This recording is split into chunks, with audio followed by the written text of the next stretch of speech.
Right, you're on.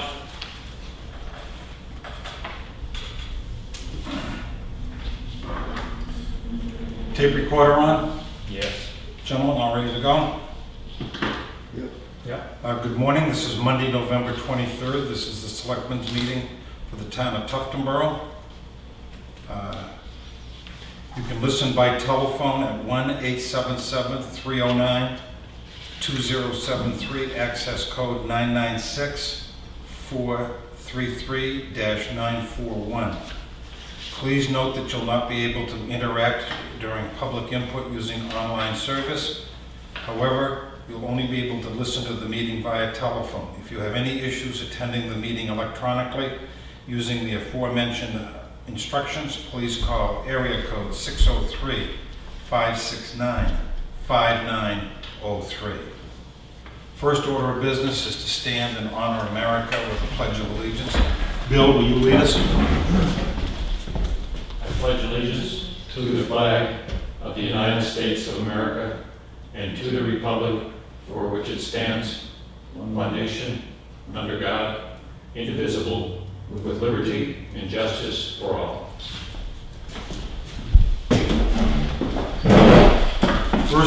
First order of business is public input. We have a gentleman. Go ahead, Joe. I have a couple items this morning. Excuse me. The first one will be for Chip. Chip, can you tell me how we're doing on the cable contract, the Spectrum? Have the lawyers reached you yet? Have they given you anything through the mail? No. They have not. Fine. 2, did you happen to watch the planning board on YouTube over the weekend? I did not. Okay.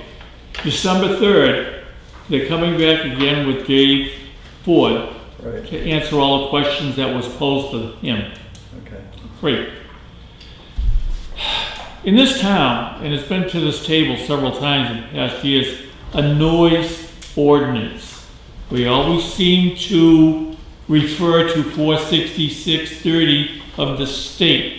A lot of towns have already adopted it and incorporated it in their ordinances, okay? Now, we haven't done anything about that, and I know this is kind of on the small side with everything going on, but it seems to me that it should be at least incorporated so at least the police have something to act on, you know, in reference to noise complaints and so on and so forth, okay? Wanted to bring that to the attention of the board. 466 is dog complaints, right? That's correct, exactly. It's what? Barking dog. Barking dog complaints, Nuisance and abatement. Yeah. yes. Okay, so I want that mentioned, it's on record. Okay, and last but not least, I tried to call Dan Bernard the last couple days and left a message. What are we going to do in March? Number 1, you can put up cameras. 2, you can't have 300 or 400 people in there to go vote on issues that will become before the whole town.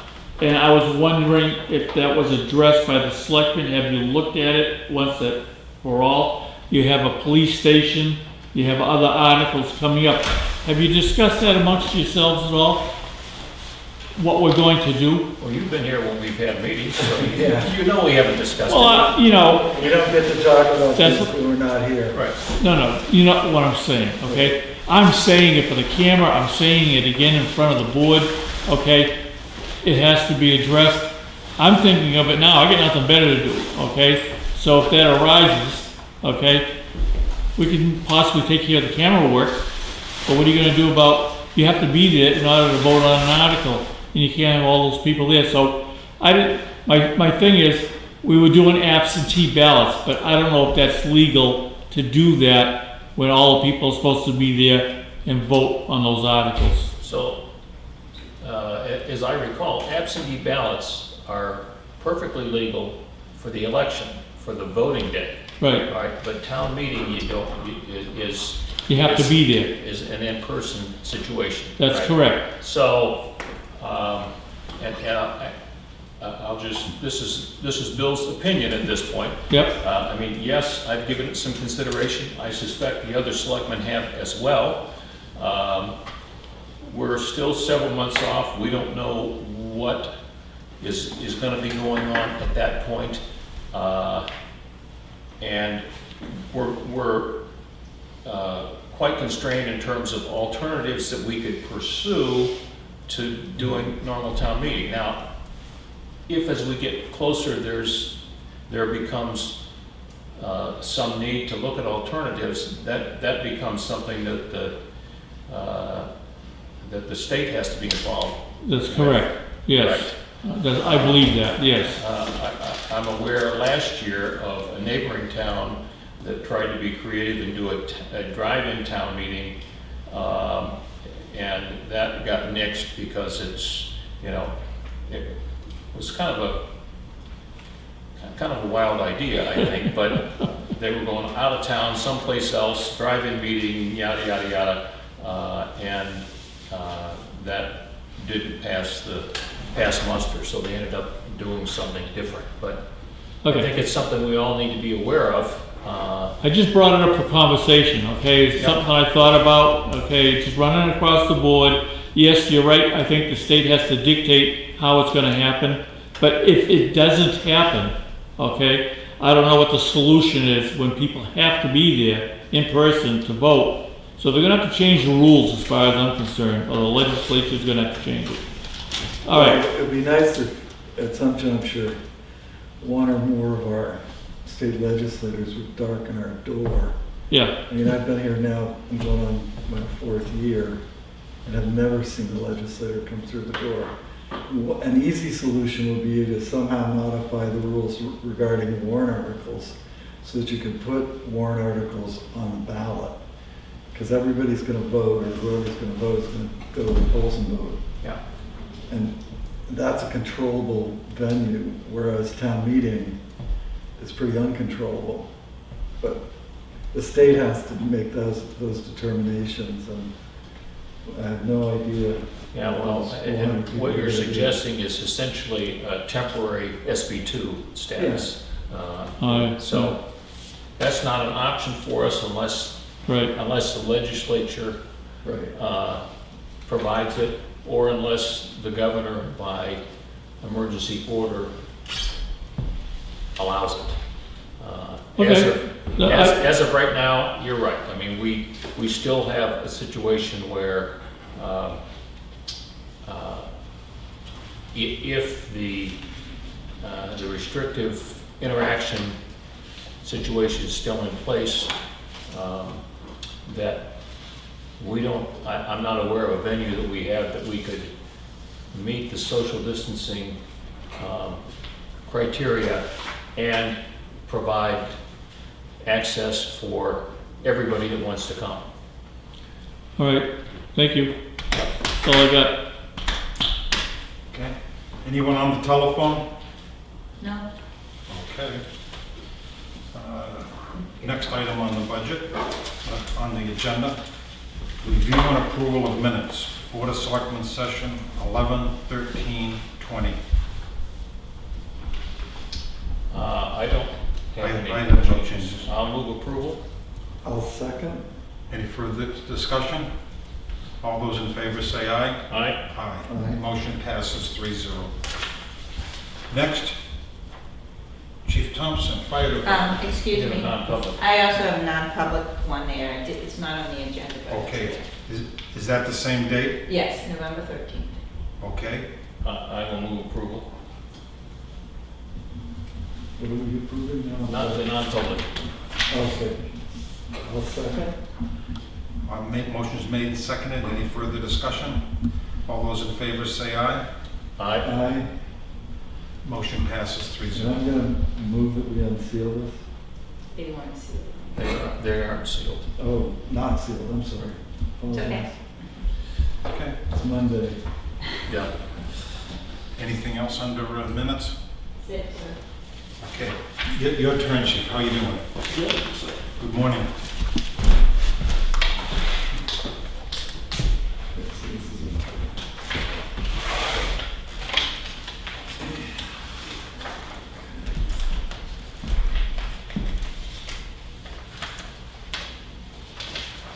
Thank you.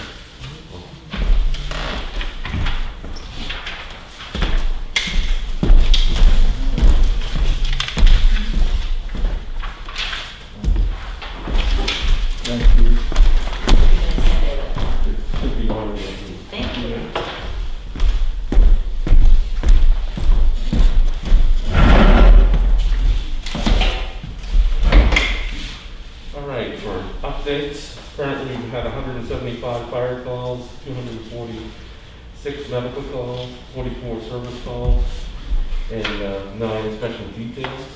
A total of 474 calls for the year so far.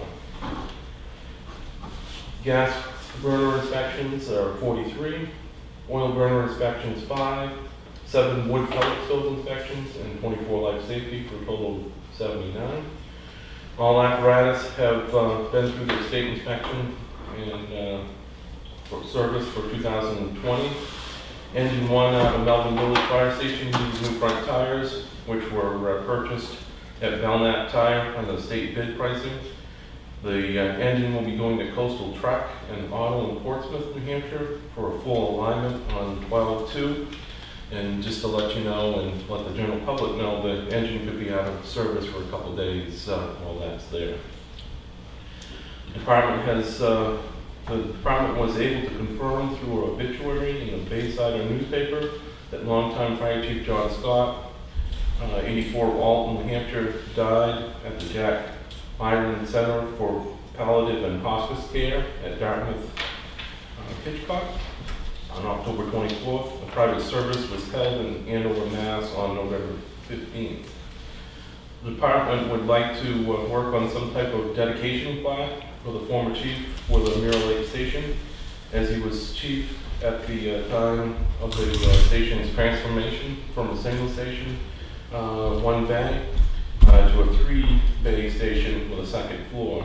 Chief Scott, along with his wife Lorraine, were a large driving force with my decision to go through fire protection program at college. Chief Scott was the chief from 1987 to 1999. The propane training, sponsored by White Mountain Propane on November 5th and 7th, went very well.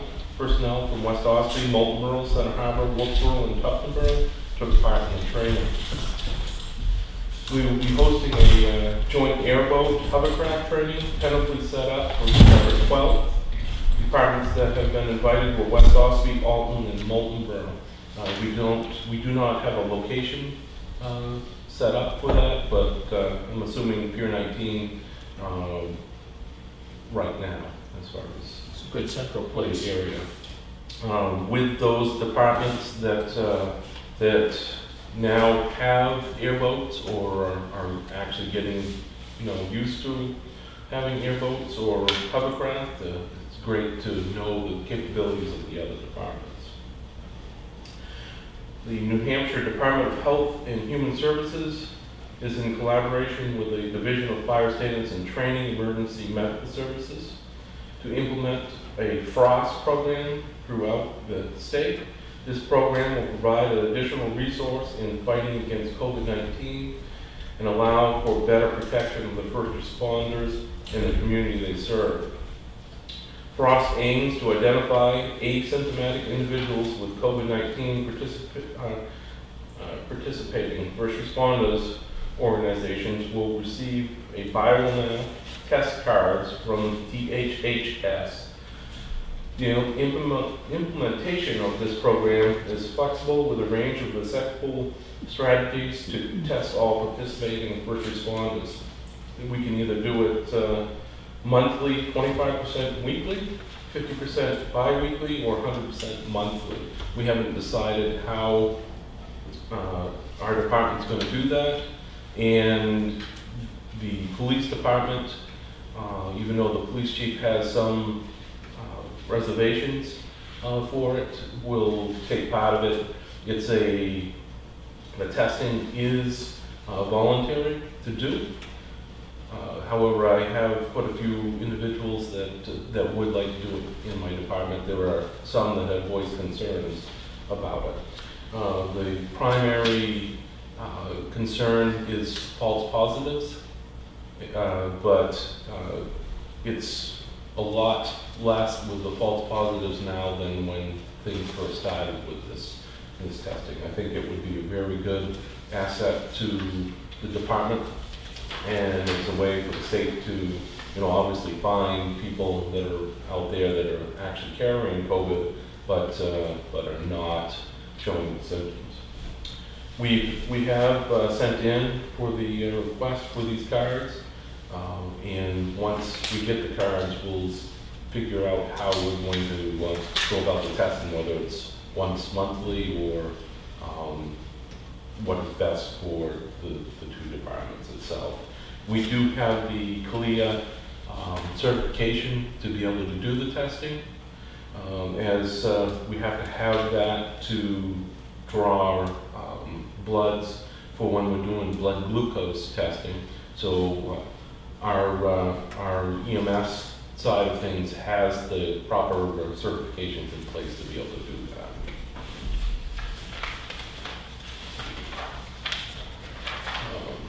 The cistern being installed at the Marriott property should be completed by this week. Once the piping has been placed, tested, and backfilled, we will start to fill the two 15,000-gallon tanks from Lake Winnipesaukee through portable pumps relaying to a fire engine, then approximately 780 feet through 4-inch hose to the tank fills at the cistern site. We hope the cistern will be up and running before snow, and boat 1 will be out of service this season. Boat 2 will be running in its place shortly. We were hoping to do it today. However, obviously with the rain and things, and tomorrow's supposed to be extremely cold, we'll probably end up doing it on Wednesday. Do you have anything further with questions for the update? I've got a couple.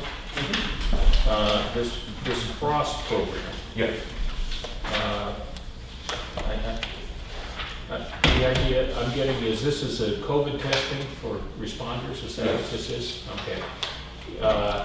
Is there any opportunity for other municipal employees to be involved? For instance, the guys that work at the transfer station. Right now, no. I mean, it's just, you know, it's, my thought is for somebody in that sort of a situation to be able to get this free stuff might not be bad either, but I understand it's set up a particular way, so that's... As it goes on, as things become, change or become more available, then, we'll do whatever it is.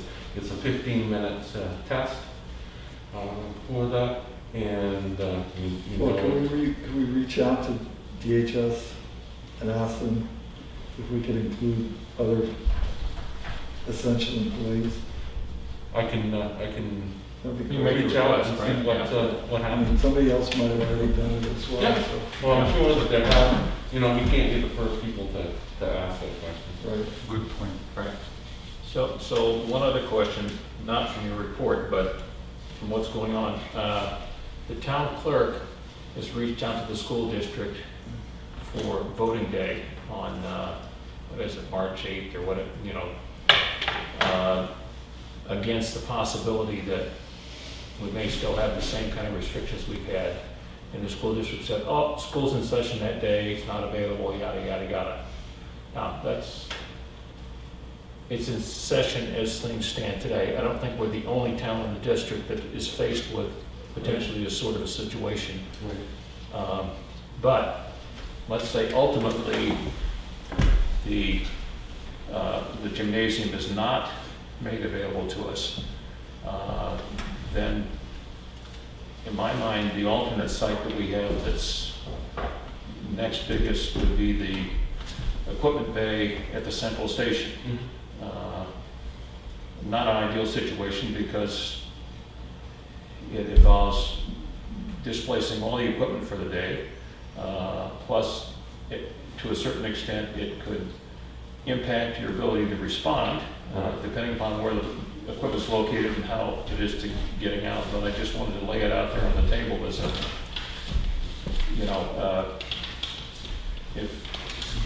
if things with respect to using the school don't get adjusted, that may be a situation that we would be looking at. It would be a matter of, depending on the day, obviously how cold it is outside, as far as the apparatus, obviously the apparatus can run outside and the pump circulate and things like that for a period of time. We obviously don't have a place to put it all. If there is, multiple hours, all day type of thing, obviously. But we can work with you as far as trying to make the best of it. So I'm just laying it out there so we're all kind of at least thinking It's not a about surprise in the. that. Right, the possibility, and if there are any particular wrinkles that would be involved with using it, that, maybe there are some other things we can do to Sure. ease the issue. Yeah, for sure. You don't want to on a day where it's, let's say, sub-zero cold out, you don't want to have a piece of apparatus full of water sitting out there all day. Just Yeah, freeze it up. it gets very expensive as far as to replace the pumps. So Well, yeah. on that line, Dennis had reached out to our department in reference to a event that they're having at the school, I believe, with Santa. We had sent an email back to them, recommending that it's probably not a good idea. He wanted one of us to be Santa. I'm unavailable. I've got other items going on that day. I think it was December 5th. Or someone else in our department.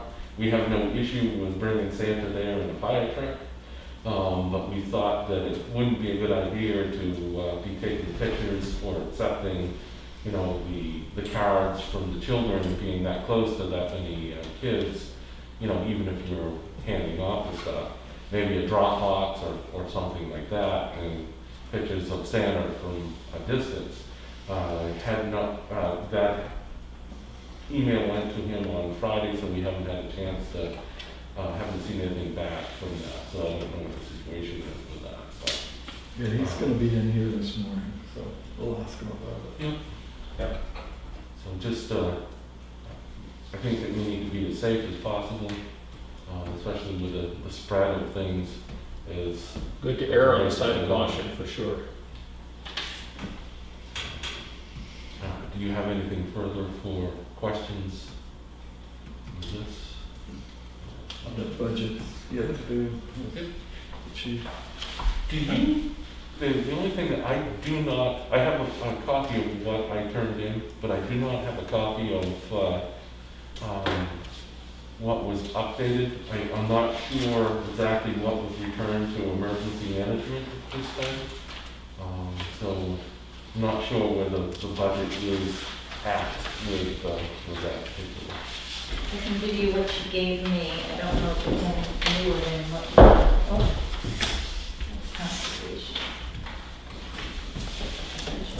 You need ambulance too, or just emergency management? Ambulance is fine, but Is that enough? some money was going to be returned to the emergency management side of things. I don't know if it did or not. Can you tell by that?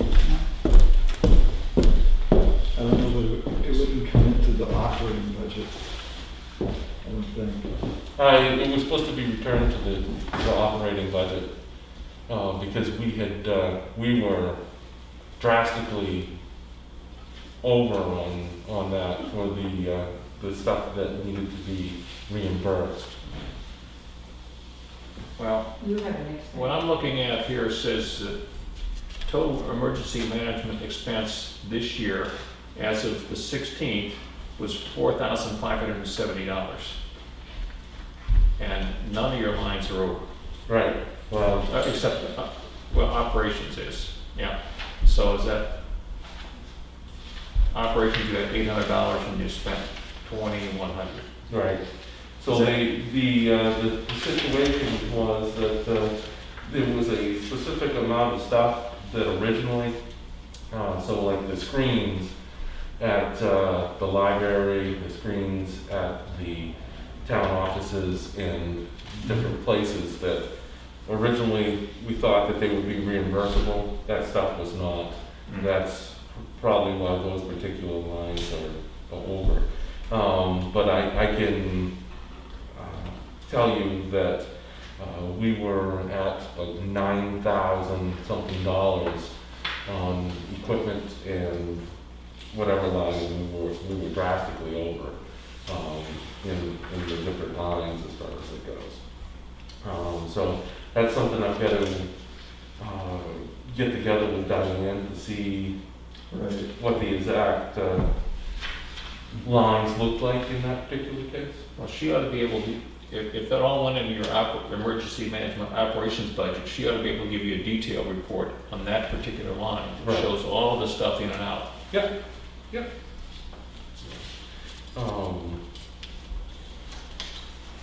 So this, as far as this report that I have in front of me, doesn't give you a good representation of actually what was spent for those different lines.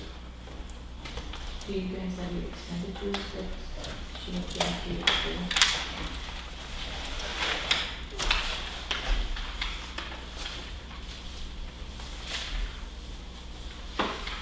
So, for example, 10/30/2020, my operation side of things, which was $800, was at $6,647.11. So she's already credited $4,600 back to that Yeah. line. Yeah.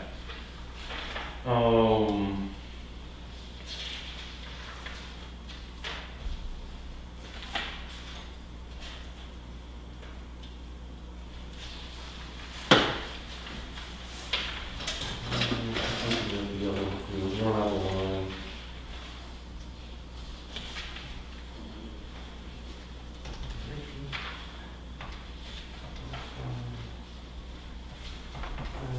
Equipment, we were year-to-date spent $3,450.94,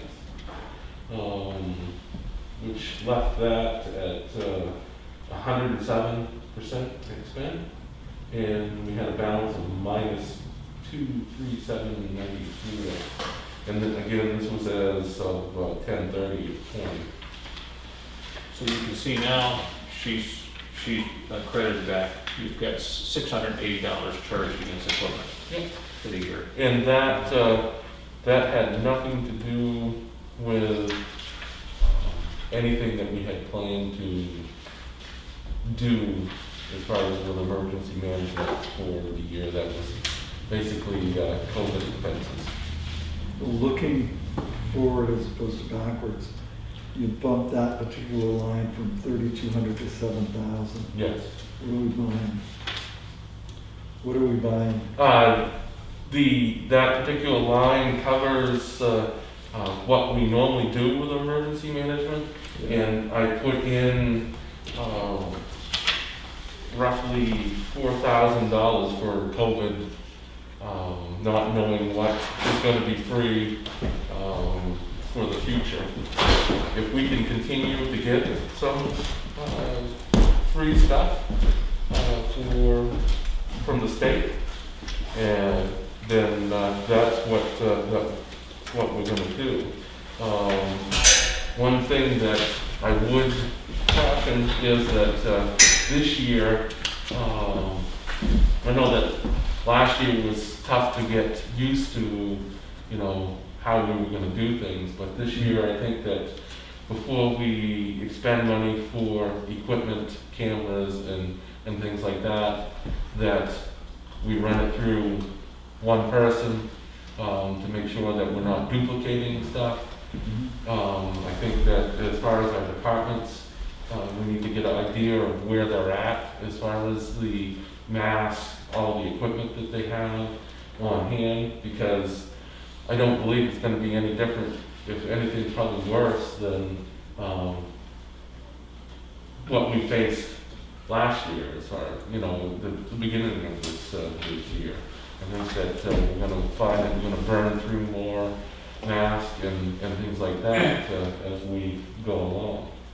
But so that we're not duplicating efforts, we have everything come out of one area. and just double check prior to making those orders.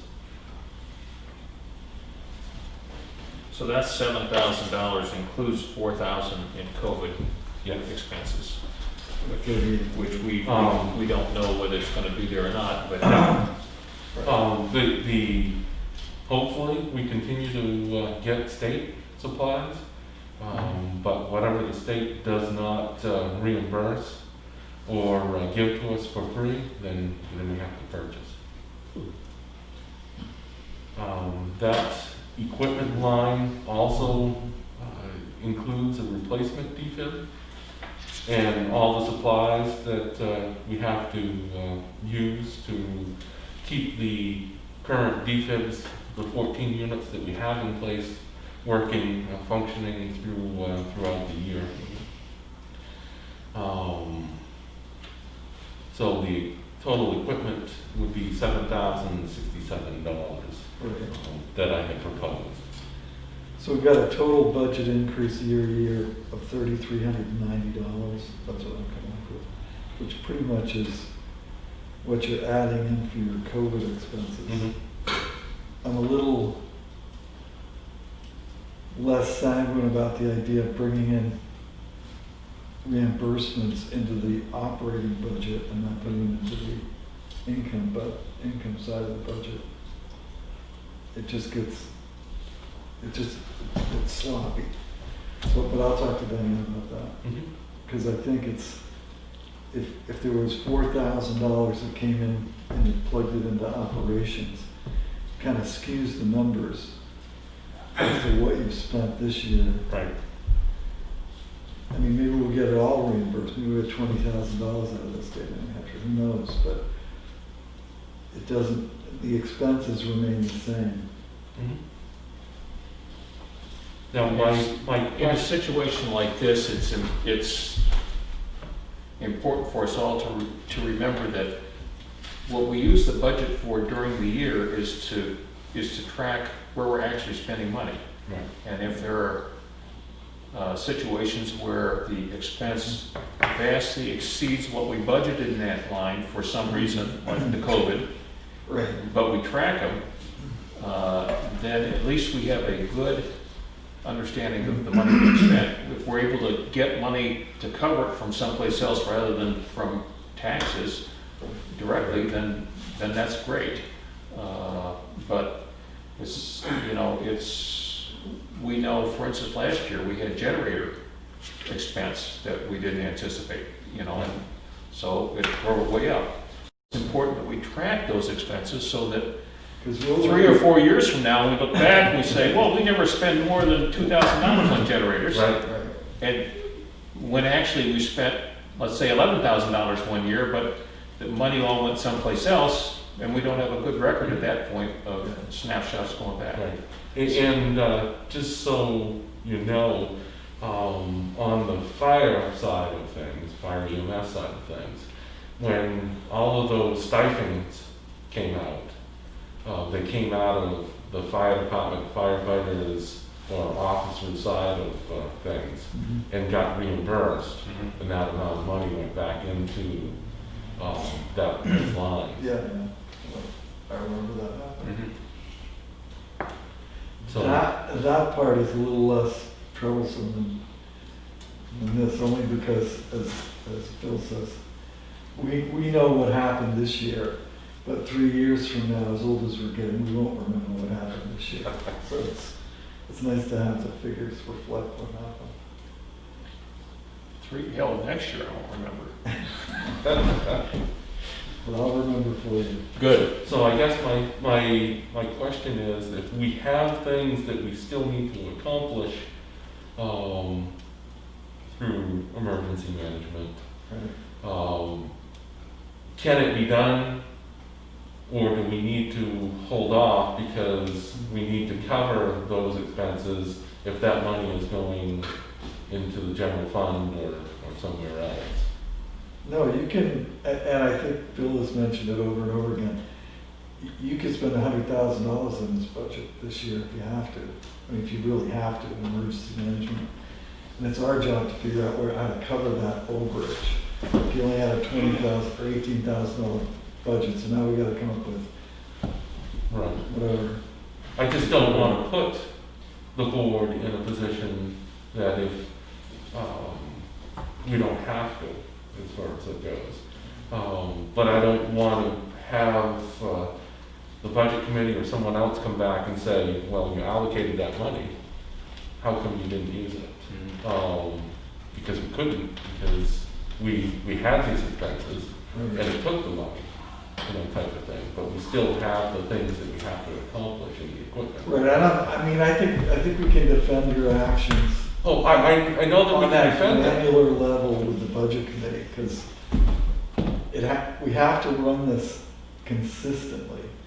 So if you find, and what did they have, 1 million new cases of COVID in the last 9 days?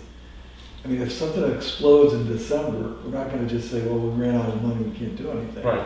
We're gonna do whatever we have to do, and then it has to be accurately reflected, and then we'll just figure the budget next year for Right. hopefully no pandemic. So, yeah, the only thing that I will reiterate, I don't remember if you've been involved in these conversations, because we talked to a number of department heads about it, but the number that really matters out of your department to us is the bottom line.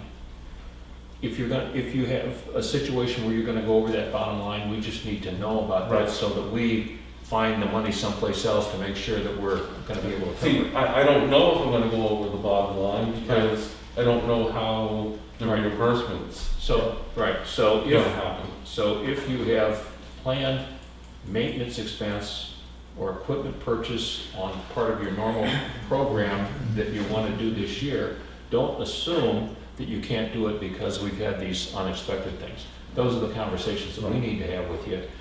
And they can be after the fact. Yeah, yeah. I mean, I would hope that you wouldn't wait until you can, corral the three of us together to make a decision before you did something that Right. was critical. Just do it, and then we're gonna have a budget that's underspent by at least $100,000, probably $150,000. So somewhere in the overall budget, we'll be able to find funding for whatever it is you Okay. need. I just wanna operate within. In the past, Sure. you've had exigent circumstances, and you've communicated with the board immediately, and things, you're in a profession before COVID, that stuff happens, that you don't plan on. Yeah, even if we disagree with your decision to spend the money, we'll pay the bill, and then we'll have a discussion with you about our disagreements. Yep. So, Well, I will move emergency management budget 4290, the amount of $21,703. I'll second. Any further discussion? All those in favor say aye. Aye. Motion passes 3-0. Nice job. Kathy, do you need this back? And We've got an ambulance. I trust you're coming up for these budgets at the budget meeting. Yep. Because one number, now that we're moving on to ambulance, that you should bring with you is the revenue side of that. Ambulance wise, the contract amount for 2021 is $196,930.44 for 1 year. This is a 0.9% limited New Hampshire CPI over 2021 budget, which was $195,174. What's the new number? 196,930.44. And I have it rounded off to 31. Right. So it's $1,807 higher, and that's based on The Increasing it ambulance. to CPI, CPI. and that was 0.9%. I will move the ambulance budget 4215 in the amount of $196,931. I'll second. Questions, is that for 1 year or multiple? That was for 1 year. 1 year. They said that they would, they're more than glad to, do, sign us up for 3 years, but it's still going to be whatever the New Hampshire CPI percentage is. Any further discussion? All those in favor of the motion say aye. Aye. Motion passes Do you 3-0. foresee any coalition, I know we talked about coalitions in the past with Multimer or Ossipee or whatever, are any of those still alive, or is there, I haven't, after we went to the Molten Borough for the time period, we never heard back from them as far as, so I took that as, they really didn't want to work, with us, or there wasn't going to be a benefit. I didn't see a benefit to us. As I remember from. Doing that, from the I saw a meetings- benefit to the other towns. Right. And If we join the coalition, our costs would not go down, our ambulance coverage would Could possibly be would less. possibly be down. The other towns' ambulance coverage would be better. So it wasn't a win-win situation. Right. Right, I remember that, I just, that is a possible topic of conversation one night. Yep. I just wanted to get my feet on the ground as far as what was happening, or if anything. Sure. And if there's no financial benefit and actually a service disincentive, then we'll stay where we are. And So we may want to talk, not this year, obviously we're going for a one-year contract, but maybe next year we'll talk about a multi-year again, if we're not going to. right. The other side of things, as far as if the question is put out there of whether or not that we can do it for cheaper, as far as ourselves, the whole thing that you run into is that you need 7 to 8 people Yeah. to do it 24 hours a day. You have the benefits and all that stuff to go along with it. There's no way that you could even become close to touching it for that, and you end up with that many more employees. The issue that I have with the call members doing it, one day I might have 11 people that come in for a call. The next day, around 12 o'clock at night or whatever time that it comes in, I might have one person that comes out. It might be myself, just because the way that things work with people. You could look at having per diem people, cover shifts and stuff like that, but what we run into is over a period of time, the same people are doing things, they get burned out, or you don't have the people to do that.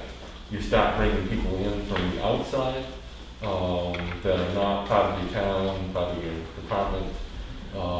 It starts to get different as far as it goes, as far as part-time people and things like that. But any way that you look at it, it's going to cost quite a bit of money. Paying that $196,000 seems like a lot of money, but to me, to have a guaranteed ambulance that has 2 people coming in on it, 2 full-time people coming in on it that are at least advanced level of care is a benefit. My people go out and assess the situation, treat the person until the ambulance gets there, and go from there. Sometimes they beat us into different calls, depending on where it is in town, and other times we could be there for 15 minutes or more treating the patient before they arrive, just because of where it is in town. I think the benefit of having our people go out, obviously, is that they know a lot of the people, they know the different parts of the town, so the call gets located, the patient gets, start with advanced care and go from there, and then gets transported. Sometimes there seems like that there's a lot of people at the calls, just because of where everyone's coming from at night and things like that, as far as it goes. We go into the station, and respond with what we have to. And if we are all set at the scene, we'll cancel other responding units coming in, and continue the ambulance. But I cannot guarantee 24 hours a day that we would have 2 people that would be advanced level to do transports. Because everyone has jobs, obviously, that they're going to, the next day. So you just might see people not coming out to the calls because they know that they're going to be transporting in an ambulance. But as far as having having it as a backup ambulance, or if we, know that it's going to be some time before they get here, and the patient's ready to go, and we transport, then it's worked out very well in that. Maybe an interesting, two things come to mind.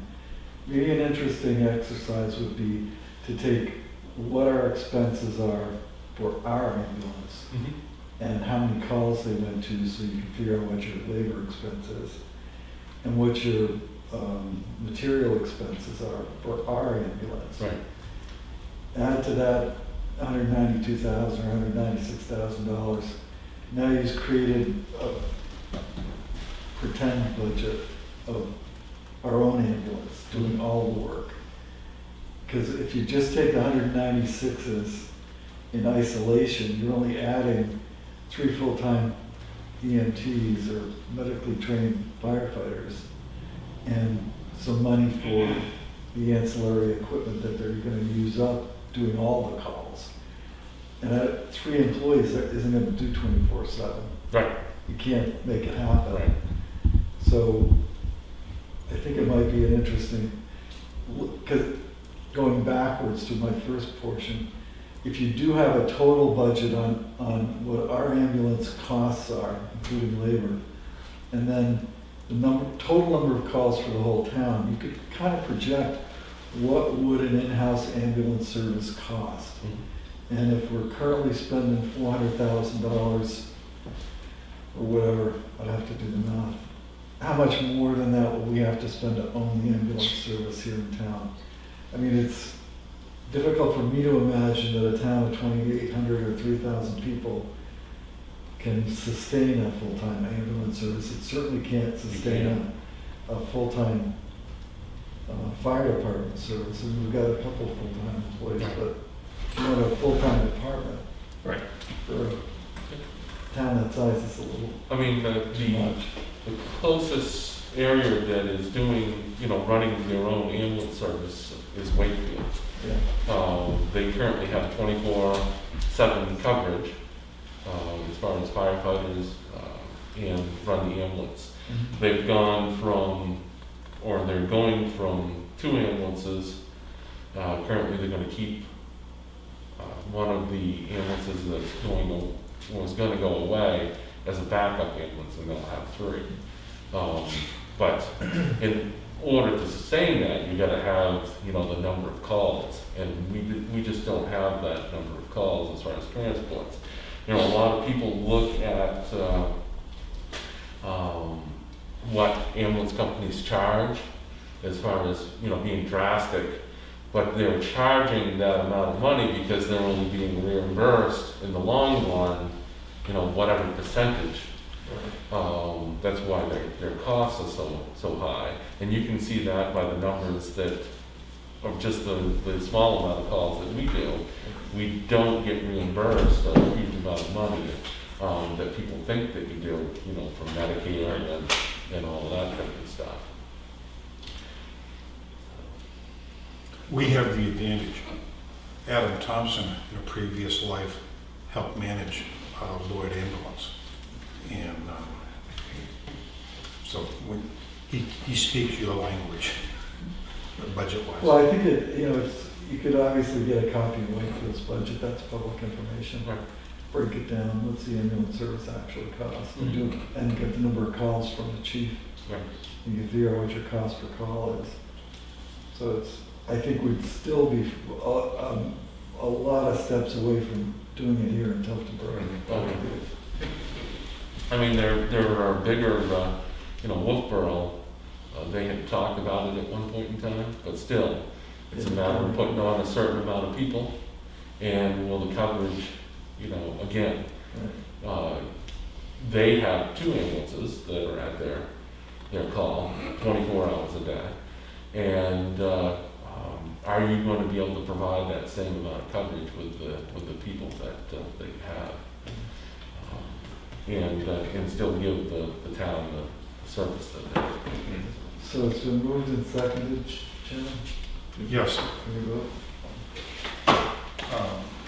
Did we vote on it? I thought we did. Yes. Yeah, we did. Did we vote on it? Yeah. Yes. Okay, sorry. It passed 3-0. I usually write okay on the budget. Do we know when, is it tomorrow night as far as budget committee? Not for you. Not for me, okay. Not for him? Well, are you Okay. on for fire? Did you already do fire? Yeah, it's all done. No, this will be for their next one, Okay, I believe. I'll let you know. awesome.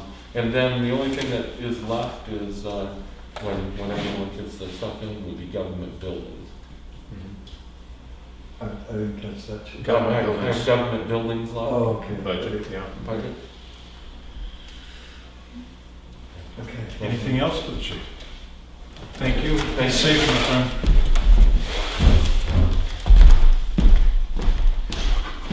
Time for the police chief. Hi, sir.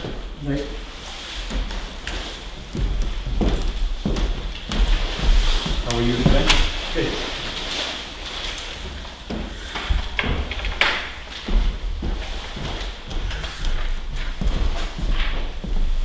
Thank you.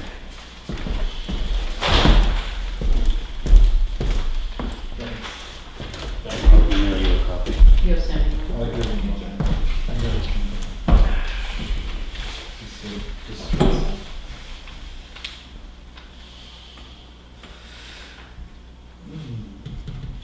Activity is pretty much the same as last year. Our car stops are up slightly, and summonses are up quite a bit.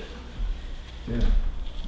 Arrests are down a little So bit. now we're at the point where your 4th officer started. Is that what we're happening here? Your Uh, traffic stops are almost the same. And I know there was a, Right, so last year, we were 3 officers for part of the year. By this point, it has kind of come together as, you know, that's why they're starting to get closer. that's what it looks like. Summonses are up, accidents are up. I think what happened with last month's stats with the accidents, I think I forgot to update it. That's why there's a big increase. In other words, I still had the month before's numbers down there. So some of those, the 19 stats from last month may not have been correct. That's why some of the jumps. The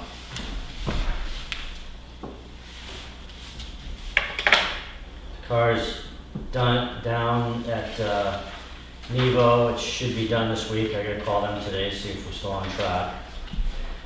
If everything's going like it should. We had, obviously we had Halloween. We did it outside. Everything is pre-bagged. Everybody could just pick up the bags, stay distanced. Probably had about 35 or so show up for that. Usually we have about 80 to 90 at least, so it's down. And obviously I didn't encourage people to come out, but if they felt so moved, we were there. Ghosts and goblins population is down. Courts starting to get more hearings, telephonic hearings, but as far as in-person hearings, they're not coming until like March of next year so far. Yeah. And they're scheduling stuff into August, so we're getting a little busy with a few of those things. And I was surprised to see the arrests were down. But could be for a couple reasons. One was last year we had one person who seemed to want to get arrested a lot. So we added to our stats.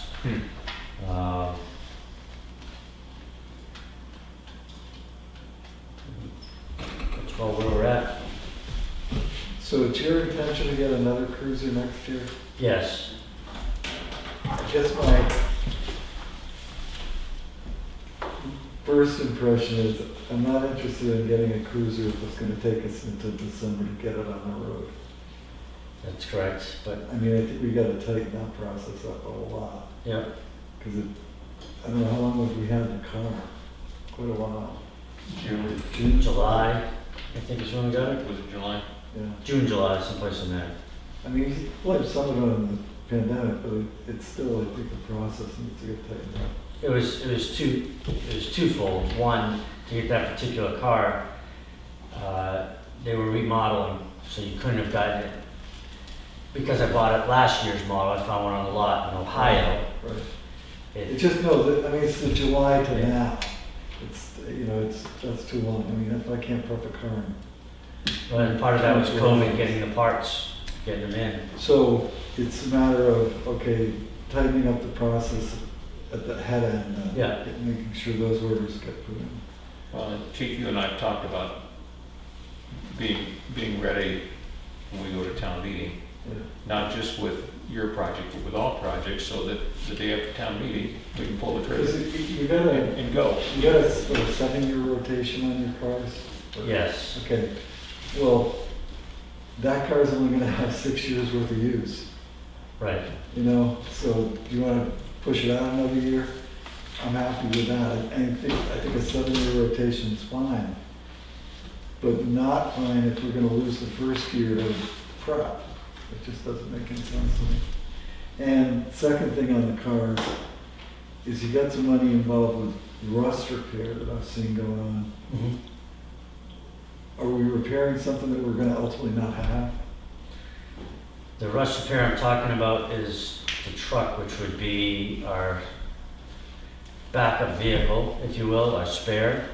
My plan is to get another Tahoe and have the truck as a, you know, if you need something big to get carried or messy to carry in the back, or if one of the others are in the shop. So, But the truck you're gonna repair, its future life is as a spare? yes, Okay, so I guess I'm still, it's nothing that will stop it from being inspected next year. I don't think we're not gonna have holes pop up right. next year. I mean, if that's what you're asking. I just don't, yeah, if we're not gonna use it as a full-time rotation cruiser, why are we spending $1,700 or whatever the money was that we're It's trying? more than that, but Yeah. So I think we need to revisit that.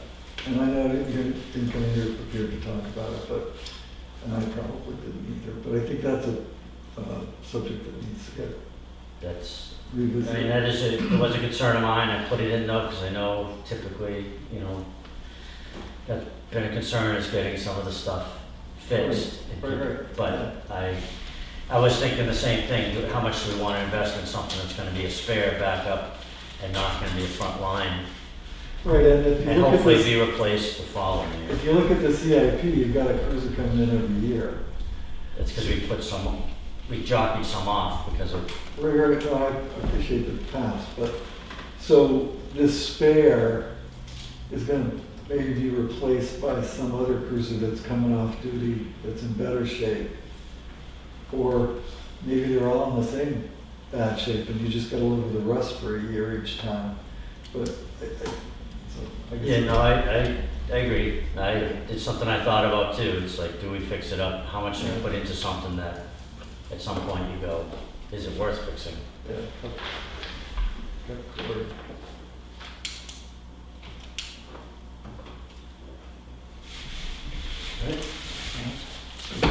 Anything else for the chief?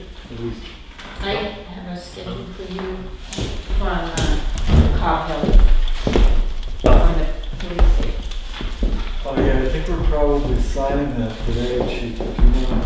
I mean, we don't generally have a big celebration of roses and feathers, but if you want to be here for the signing, you can certainly. When were you signing that? We can do it now. Yeah, That's the contract with, Cobb Hill. wasn't there also something about the contract with, Yeah, and Yeah. Alba? the Right. update with Alba that I have here. Yep. I just flipped my page over and had a couple of notes. What's the status of the hiring of a clerical help? Should be starting next week. And I know I had spoken to you. Does it make sense to put a few more hours there so she can get caught up on the past I will paperwork? see. I'm not sure how interested she is in extra hours. I certainly have offered it, and I certainly understand the need for it, trust me. Well, there's gonna be some extra hours involved in moving if we do end up building a police station. So Yes. people need to be aware of the fact that we're gonna be looking for a little effort. So, I understand that. Here's the contract, right here. Okay. So, do we have That's we don't have a, fine. huh? That's Phil Bennett's contract there. The other Yeah. one's in there. Yeah. So he didn't give us, what he just provided is another draft? I don't know, it's email say, it came in when I was leaving, so. Yeah. It Yeah, says- it's got all of the changes made, but they are all in red. Right, Mhm. So if he wants to provide us with a. with a clean copy to sign, yeah. that'd be fine. Okay. I have the items in red. Have people reviewed it? Yeah. Yeah. Where does the board want to go? Well, I think we can wait for a clean copy from Alba Architects. And Yes. But Is it a- I moved that we sign the town appeal contract. right, so with that done, Yep. I'll second. All those in favor say aye. Aye. This is the general conditions of the contract for construction. Right, that's the No, one. it's the, well, there are two contracts. Yeah. One is for construction, For construction the management. the pre-construction phase. This is and what I the other have here. is- And Yeah, it's in red. right, is in.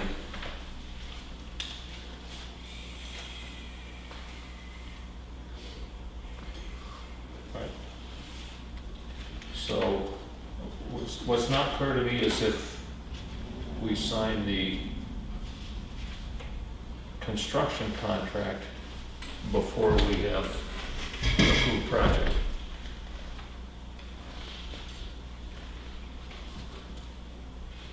And maybe that's not what we're looking at. I mean, On number 20, item 21 in the schedule, timeline, says sign amendment A to CM contract. Yeah, I mean, there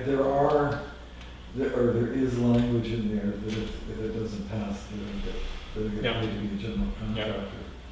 okay, Have you read the timeline of this contract? I did, it ends in October, which is much better than it was the first Yep. time we looked at that. Yep.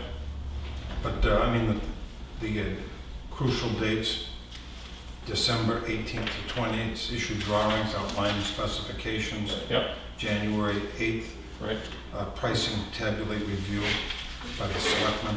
January 29th, full set of construction documents, bid sent out for competitive bidding. February 19th, bidding back from all subs.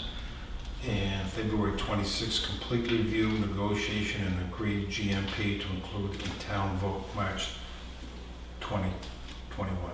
Right, Okay. and so we got 2 weeks after that meeting to get our strategy together. mhm, Does it make sense to sign this today, so it I moves the think- process I think along? I think that if you read Phil's email, the sooner we can get it signed, the better, because right. they're looking to spend time and effort and a certain amount of money getting the project going. And refresh my memory, did someone just make a motion? Mhm. The motion's Bill been made made. a motion to sign, Chip seconded it. Any further discussion? Any thoughts? And this is one that takes your signature, one signature. I just wonder which plan Phil's working off of. Well, you have his phone number, right? Yeah, I better go call him. I better find out. Yep. The last I knew, we were talking about some changes to it. Yep, yep, all right. It's kind of a tight schedule. So are both of those signatures or?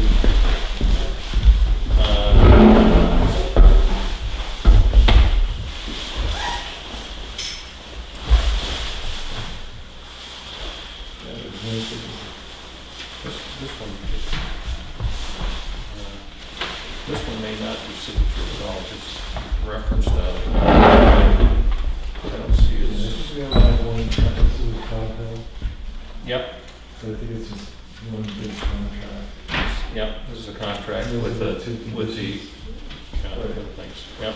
Motion's been made and seconded. Any further discussion? All those in favor of the motion to sign the contract, say aye. Aye. Did the board vote? Yes. Motion passes 3-0.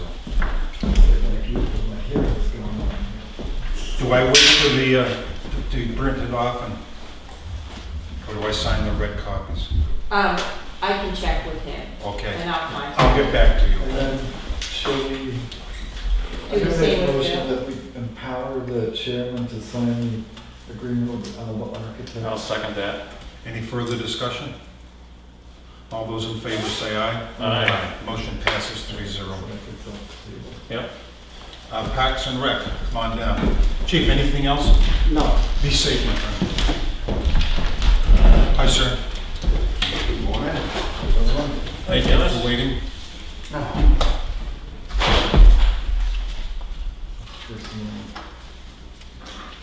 Seriously, fast now, huh? Over ramps up a little bit. We're here to talk about any department things to go over before we Just do a budgets? couple, since our last meeting, we did have a craft program right here. Last Thursday, we had a nice program up at the Central School. We had a scavenger hunt where we had grades 1 through kindergarten through 6. Each group went through the woods and tried to identify different Thanksgiving turkeys.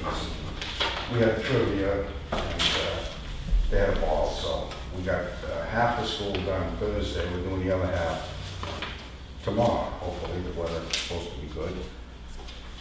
Cool. So outside of that, I think before we go into budget, I think you all got my emails about the Wolfville situation, where they overbilled us for basically 12 months of program, where they had 3 months of program. The updated bill certainly came back.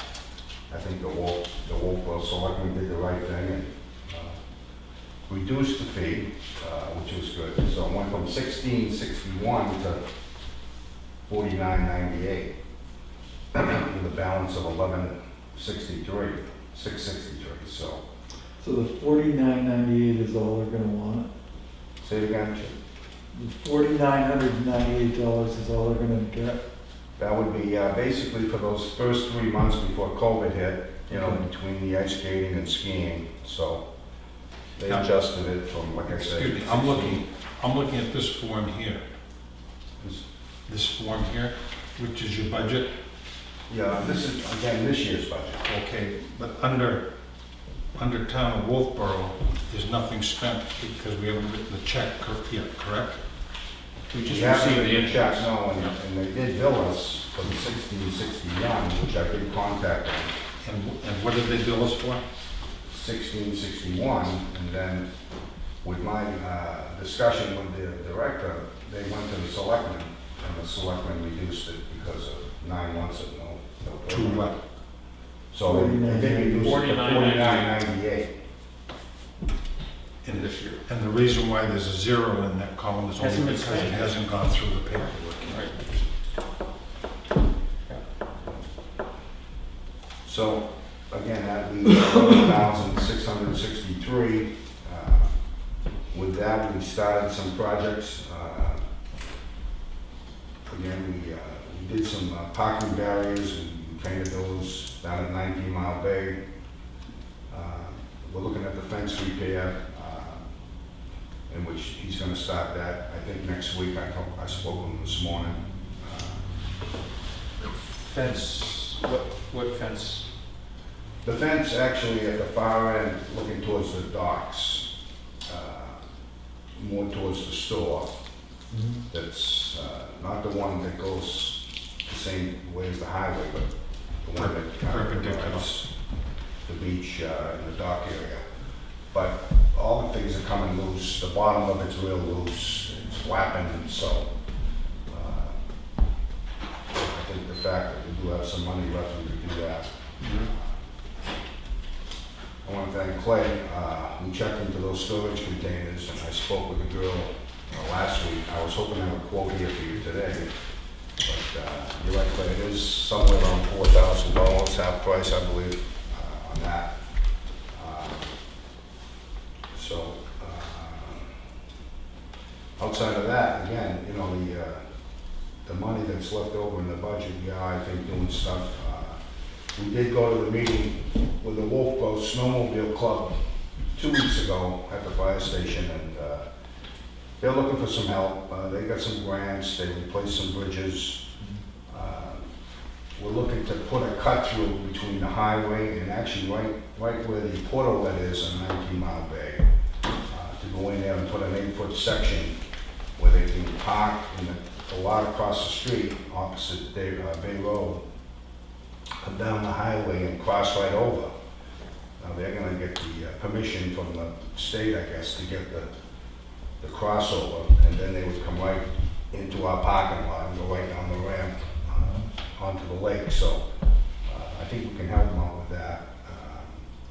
You know, they're looking for you know, mulch for things to improve their trails, and I told them, you know, where we can help, we're certainly gonna try and help them. Like I said, there's over 200 members, and the majority are. On that, I've made contact with Marty Garabedian, the retired colonel of Fish and Game. Yes. There is money available to help them, and he said call him at this phone number. I know he sent me the information that they received a grant to put those bridges in, so they did fall short a little bit. So again, I hope we're okay. We're going with some repairs that is pretty much left over from the bill from Wolfboro being reduced. And like I say, next year when we get into the budget, we did put that same figure in there because we're gonna do the reimbursement as far as on that. So any questions on the last year's budget with the, I did send you that information on the Wolfboro? Yes, Yes. you did. Okay. So, No, I think it's fine. I mean, as long as Parks and Rec gets to take advantage of any trail maintenance that the snow commissioners do in your programming, that's fine. But they need, if they're looking for just a gift of money, that's not something that your department can do. I mean, we could put them in our charitable operations, I guess, or we could invest in sort of partner with them in some way. My contact is that there are a number of agencies and government, state resources available that are matching grants, and the Snowmobile Club would go directly to the state of New Hampshire Yeah. or the appropriate department. There would be no money out of our budget. I mean, I don't mind making it part of Dennis's trail maintenance program, because he's got trails all over town. But it would have to coincide with those trails if that's what we wanted to do. Right. And that's, Now, this work that you're doing this year, you're charging that into recreational areas? yes. Okay. I do want, you know, the weather, we had that real nice period of good weather, and we didn't get a chance to do the parking areas. I still want the pavilion, you can see the beams coming down, there's some big cracks. I did buy the wood stuff, but I haven't done it yet, and I'm looking to repaint those too, so. Yeah, it may be too late to paint them this fall. Yeah. Yeah, than I we told. know. Yep. All right, so I think we've done that. If you want to go into the 2021 budget, one of the biggest questions I think you did have was the $4,000 in the recreation areas boosting up to $6,000. right. Some of the things we talked about at our commission meeting, and I spoke with Lloyd about, is we've got to start doing some work on our benches. It's probably a good idea to probably order a few more benches.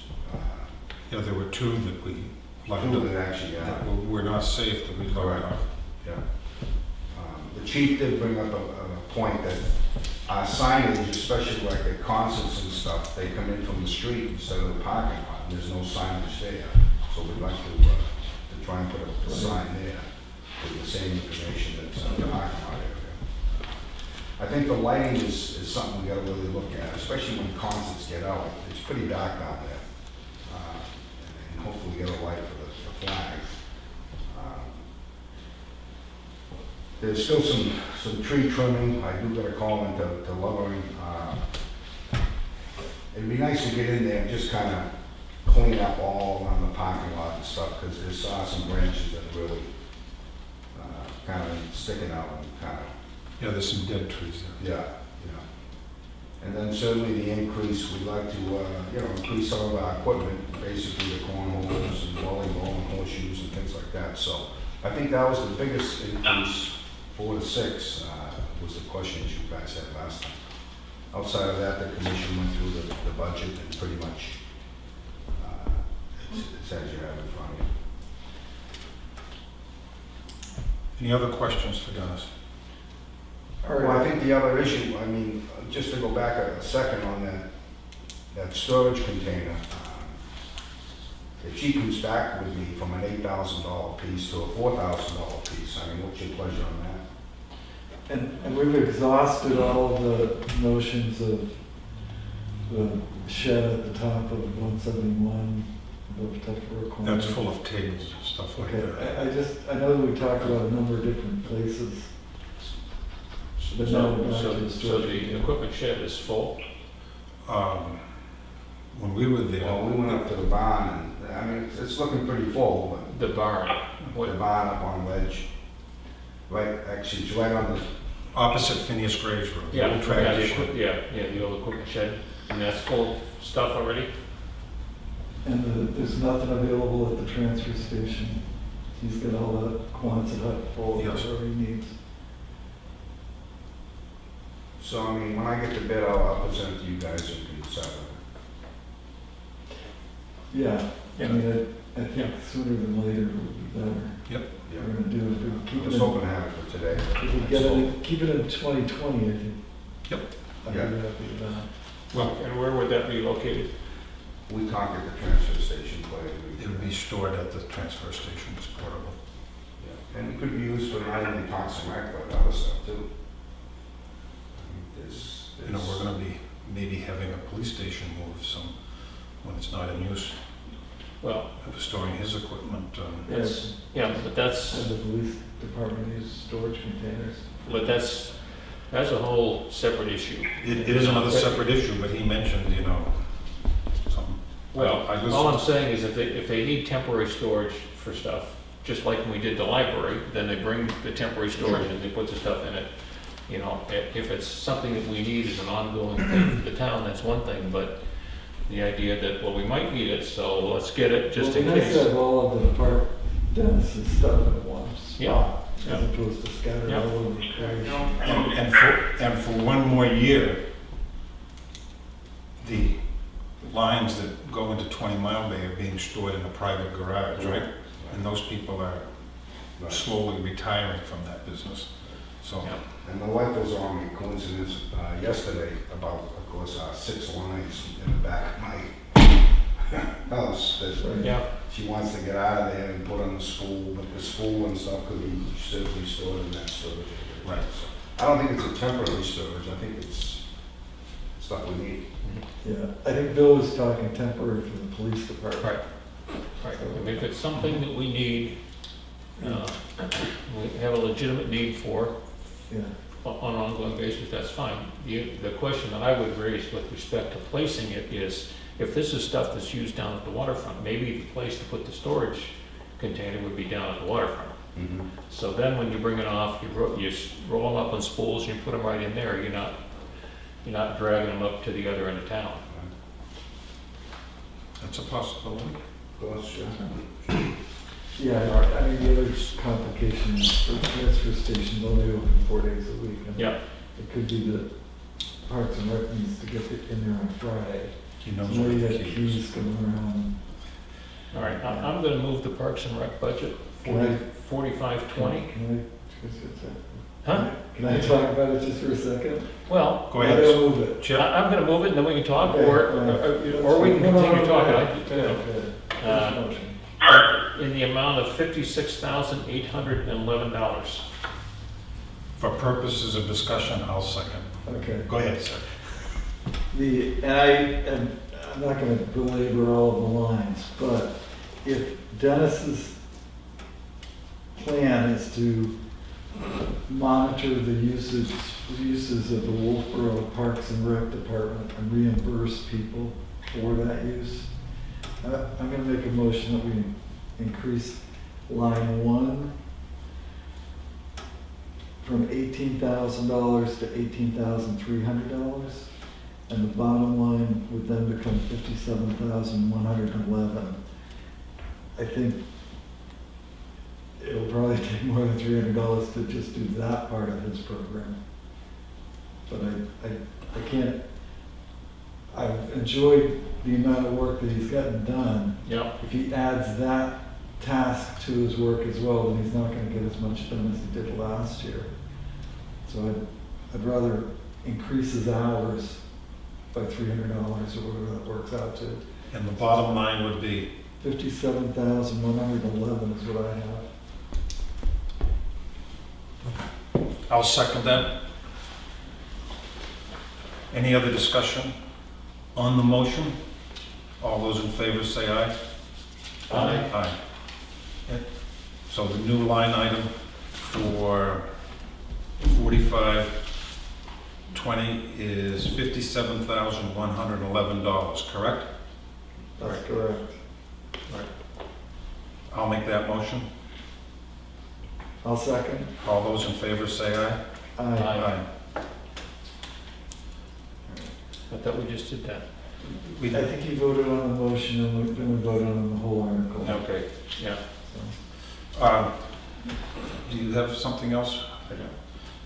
So I guess with respect to the monitoring and reimbursement, my concern is that for our people that participate in the programs, that it doesn't become a burden to them. In other words, in the past, they pay the rate just like Wolfboro does. Probably, if we're going to do it on a reimbursable rate, if you can get something set up with Wolfboro where they bill us for the extra amount and just collect the normal amount from the person going in there, that's the most straightforward for the individual. If they have to put out the extra $50 or whatever and then come get it from Yeah, I us. think I agree that, a lot of the kids that are using the Wolfboro program, the parents aren't gonna be able to just hand over $100. Right.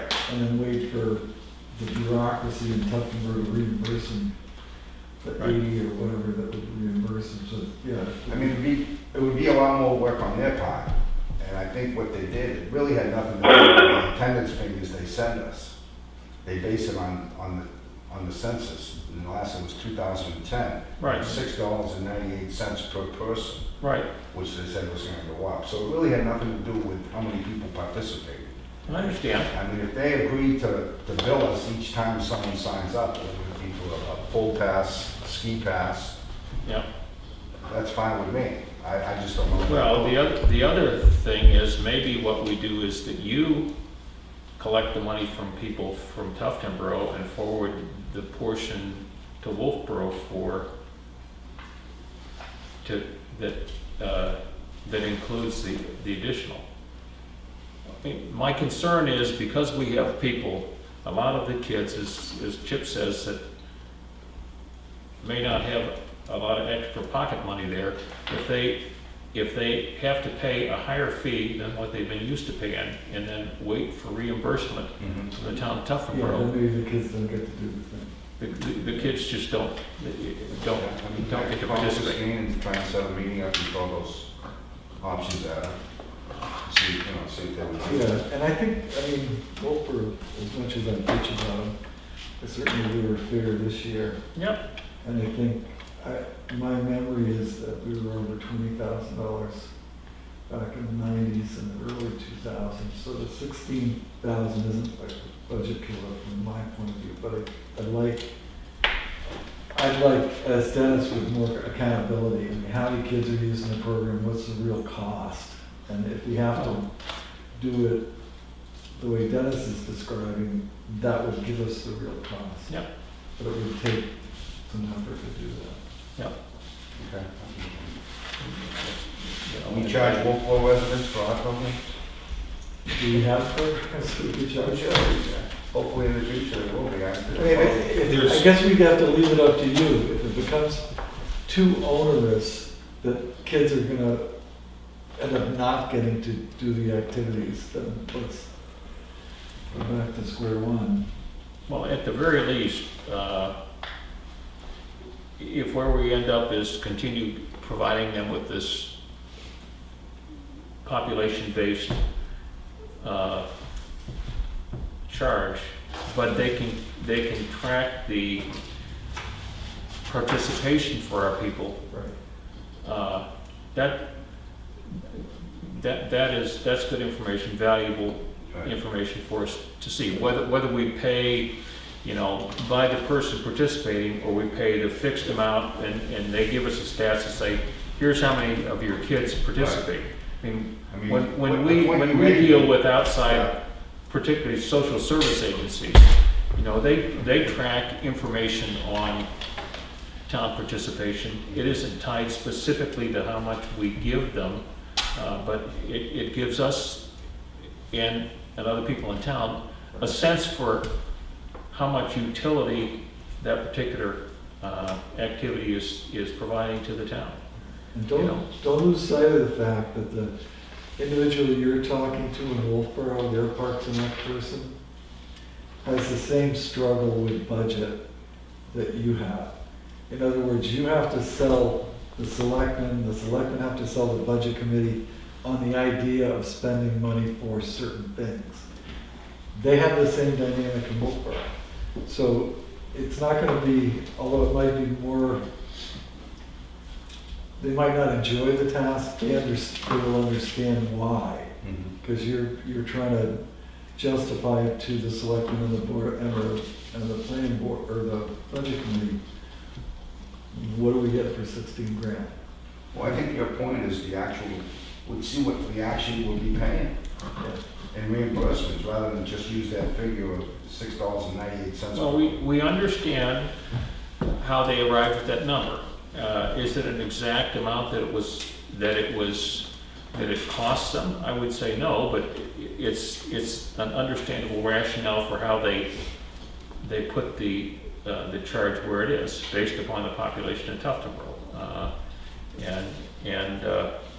So I'm guessing it's not directly, there isn't any direct correlation to how much usage there was. But if we track the usage, then we have a better appreciation for what value it's bringing us. And there is some value in somebody living in Tuftonboro being able to go down to, the skating center and go in and pay whatever it is for a pass there, without having to, you know, go through an extra step of coming and getting something for you, or you know, some special authorization just to be able to go in there and get it done. And we don't want to create barriers for our families and kids to using those programs just because we got more hoops we got to jump through. And maybe it'll save us $5,000 a year. And at the end of things, it's like, you know, we're creating a lot more work and effort for everybody in the whole pipeline to save us $5,000 a year. If you say that. And it may be a good negotiable point if they see us going through this exercise. And I don't want to lose you on this, but okay, we'll pay the $16,000. We'll go along with your per capita rate, but you need to include Tuftonboro residents at the Wolfboro beaches. And they exclude people from out of town. We don't get excluded. I mean, when you're negotiating, you throw stuff out there, maybe we get something for it. And that's hopefully would be something. I mean, I had a difficult time not being able to go to a beach that's named after my family because it's in Wolfboro, and I don't know Tuftonboro. But But you understand why it got to be that way. I do, I And, absolutely you do. know, it was a dynamic that took it to town meeting, and the town voted on it and said, yes, we support Yeah, restricting it. And that's not to say necessarily that the Board of Selectmen were in favor of doing that, yeah. or employees at the town were in favor But of it's, doing you know, and things get conveniently forgotten. that. They do. The estate of Hersey, which bequeathed Abenaki Mountain for a ski area, states that it would be free for residents of Tuftonboro and Wolfboro. So we are in the same category of people as Wolfboro when it comes to that ski area. That's been lost in translation over the last 10 or 15 years. Mm. So, and I don't know that it was. There's a couple of us that skied there as you Yeah. know, so. I even ran the rope tow for one season. One thing I'd like to add and compliment you, you and I walked the trail behind the fire station at Central Park, and we located the orange flag where the cell tower is going. And as I represented to you, Selectmen, we agreed that no matter where the cell tower goes, the trail can go right around the fence. So let's not stop the project. So thank you for taking the time with your hip boots. Thanks, John. Anything else for this gentleman?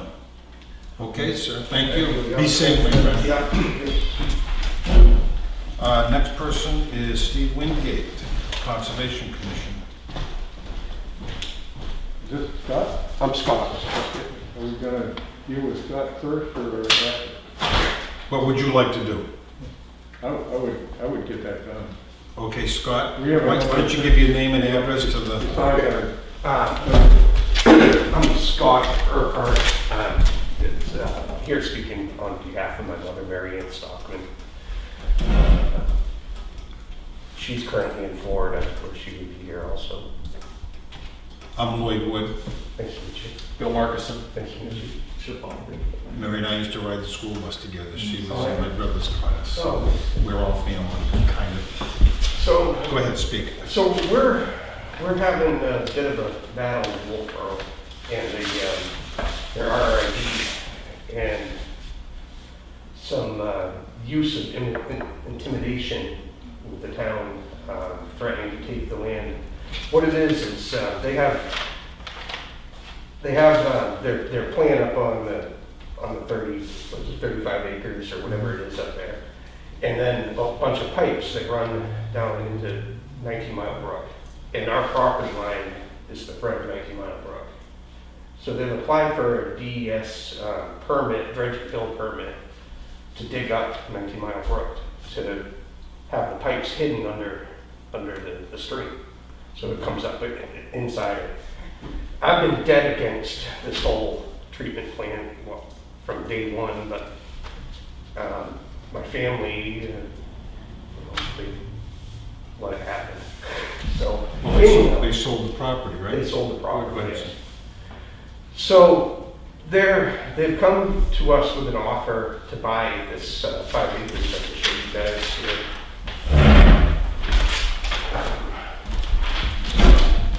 Sure, give it to them. I've seen it. Yep.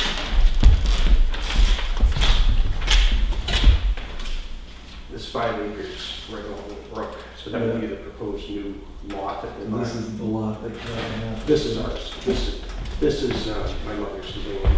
This is Wolfboro's. And they're looking to. They're looking to, so their plant's up in here, and they're looking to run pipes into the stream. So they're going here. Expanding their footprint. Yeah. Which runs into our pond, which I don't like any of it. And I understand it's treated, but it also smells of bleach. You open up there's this building there, you open the No, door. it's- So is this property that they're looking to acquire, is that in the town of Wolfboro? Wolfboro. It is. It's right up against the Wolfboro Tuftonboro town line. Okay, so it's not in Tuftonboro? No. Okay. So here's another one of the issues that I'm having is that this is a service that Wolfboro provides to the citizens of the town, and they charge for it. And they make a profit, it generates revenue for the town of Wolfboro. Are they able to take this by eminent domain where it's for profit for the town? Well, it's not, I mean, you say for profit, but all of the revenue goes into the town. So it's gonna offset other town municipal expenses. Okay. And nobody's walking away with a check. Yeah, So it's, yeah. I mean, because it's 340,000 gallons per day. Works out to 124 million gallons per year. Even at a penny per gallon that they're pumping out of that. I mean, you do the math, it's huge. And they've come to us with an offer to buy it that is like giving it away to them. well, Do we have to sell it to them? There's a process, I mean, in Tufton, or not Woodford, but there's a process wherein if you say, no, I'm never selling you the land, they can go through the process of taking it by eminent domain, but that still has mathematics and appraisals that have to go into it, and it isn't just from them. Yeah. The state has people that come in and say, this is an appropriate amount, and you can battle that in court. You can say, no, it's adding this dimension without adding this dimension. The facility is going to be less effective, and so what's it really worth? It's, I mean, there's any number of arguments you can come up with, but at the end of the day, it's just going to alter the amount of money you get. Are you the property owner? it's my mom, my mother, Marion Saw. She's the legal owner Yeah, in its entirety? yeah. So Wolfboro cannot move forward without us Excuse signing. me. Then that's between the town of Wolfboro and her. Yeah, well, she asked me to ask you guys, because it's going right into Tufton. The water's going right into Tufton. That's another issue that Yes. we deal with here. Yeah, Insurance plan. This is the deadline week and they've got like 2 days. Would you mute, please? Before those, yeah. Do we need them? What's happened? You go hang out with them. Crazy yet? You going crazy yet? Yeah, pretty much. Maybe they I just don't know how to mute them. I don't know why. Like, turn it down. All right. All right. So the effluent going into 19 Mile Bay is a discussion that we have in Tufton. yeah. It has nothing to do with your ability or whatever to work out a deal or not work out a deal with Wolfboro and additional land in Wolfboro. 'Cause I'd like to not even sell it to them, or not have them do it, but Yeah, I know. they're saying that they're gonna do it no matter what. Well, if the town has a legitimate requirement for property, that's where the process of eminent domain comes into play. But eminent domain is not, I'll call it, and this is not a legal term, a three-party process. The governmental body that wants it, the private party that owns it, and the court. The court is a central player in an eminent domain proceeding. Where do they actually do So that it's not, Well, then you've got the Board of Tax and Land Appeals down in Concord that starts that legal process. right, but again, the legal system is that third leg in the process. So right now there's a negotiation between the property owner, your mother, and the town of Wolfboro. If that doesn't come to a satisfactory agreement, they can pursue eminent domain, but that involves other entities in the process. It's not just them saying, this is what's gonna happen. In the meantime, we can sell the land to somebody else who has more money and resources to prevent this from happening too, right? You can do it, the land is yours until somebody gets a deed. Right. Yeah. So you can do whatever you want with it. I When your mother owns the land, Mhm. she controls it. Yeah. She sells it to someone else, Mhm. Right. you know, that person controls it. Yeah, so that's another thought. I have a question. Chairman Wingate, is there any comment you'd like to make, or are you listening? That's not a portion of anything I'm involved with. Okay, We've been involved in an agreement to monitor. I have a 3-year monitoring plan to do have a site management plan that will deal with some of the issues on the site, as well as forestry, wildlife, invasive plants, stormwater issues, and there's also an agreement to form a Whitten Pond study group and hopefully get some outside expertise to study the pond and see what the issues are in there. That's what we have going. Well, and the other thing you're gonna have is if their intention is to add 5 acres to this and put pipes underneath brooks, et cetera, that's an expansion of their wetlands permit, so they're gonna have a rehearing on it, at which point we will have to be party to that, because it does impact Tufton Brook. Just as I believe we're party to the first wetland, impact. Scott, could I make a recommendation? Yeah. That you type up your notes and any documents and just forward them to Kathy, so it's in the file for FYI. I mean, Where this water's going directly into the Tuftonboro, maybe Tuftonboro would like to own it and charge a penny per gallon that goes in. did any of this come up at the last planning board meeting?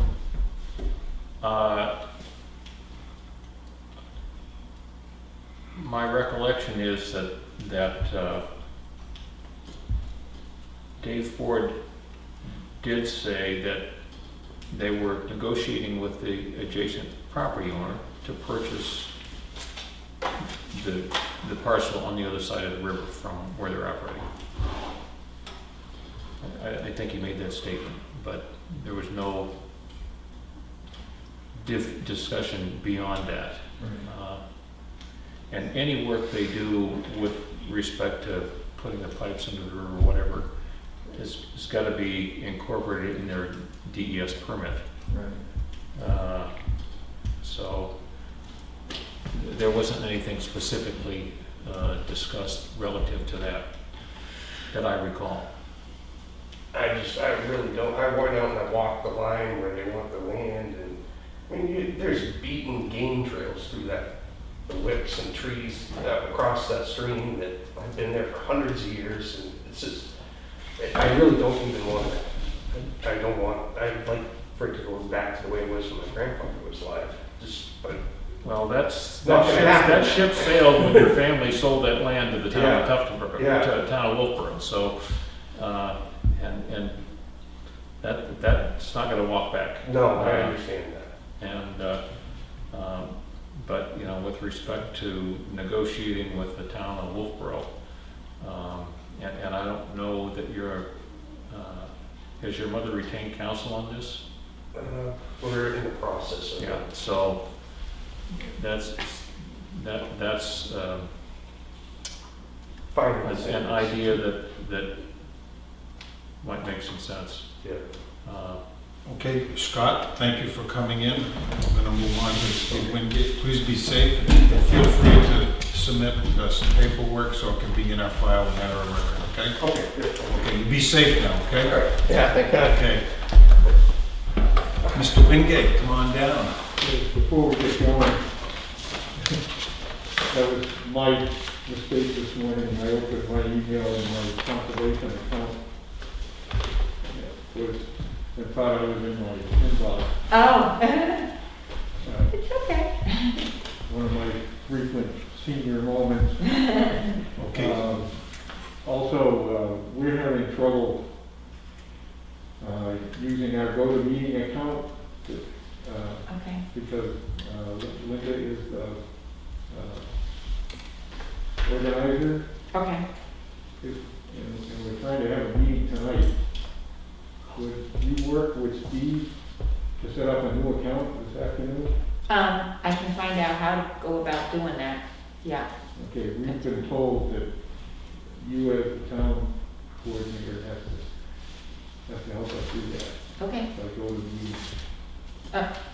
I'll try to help you. I don't have much experience with it, I only have what was set up, but I can call them on the phone and see if I can get something done and find out what the background is.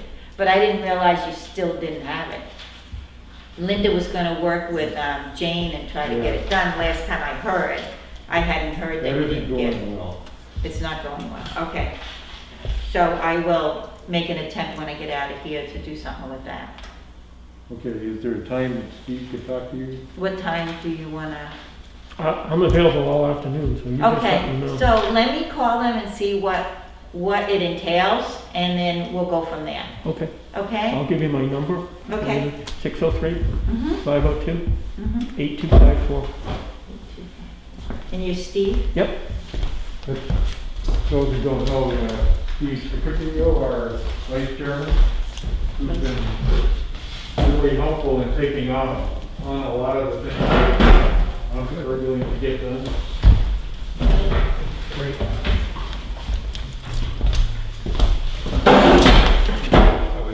We have other items beyond the schedule. You want budget? You want to do the budget first? You want to do budget first, gentlemen, or what? Sure. Yeah, it's, Okay, go ahead, sir.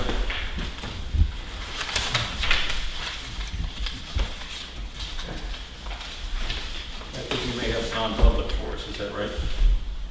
Non-public? Yes. Well, there's a couple other things. Yep. So the budget we're presenting is less than last year. Due to COVID and some other situations, we didn't get involved in as many things, start as many different projects as we wanted. As you know, I think as you know, we've been very busy with a lot of things. They not necessarily were consumers of budget.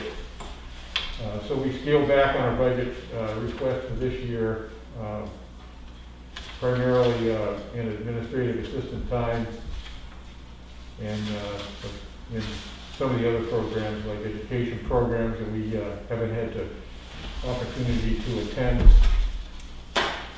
And this coming year, we expect the COVID situation to at least continue into spring from what the news reports are, so that was cut back on some of those activities.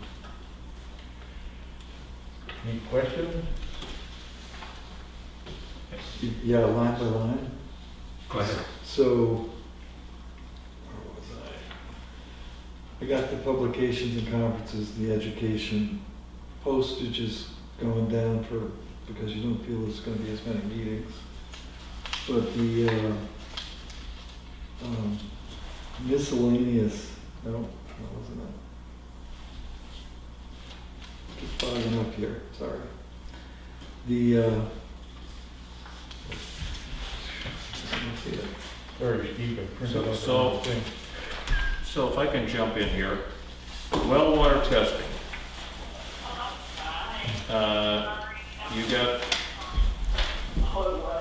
You've lowered that to $100. Do you Yeah. not intend to do any testing this year? No, that's, we haven't been spending much. So that's just kind of a minimum amount to have available in case we have expenses. We've been doing everything with volunteer time. We've generally managed to be able to pick up tips when somebody's going that way. And then the kits that we have available have to be delivered by the users. Mm-hmm.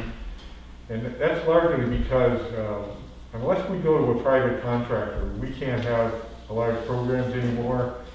The health lab that does the testing is just overloaded with all the issues that are going on in New Hampshire. Plus people becoming more and more aware of the risks of using water that comes out of the deeper geology of New Hampshire.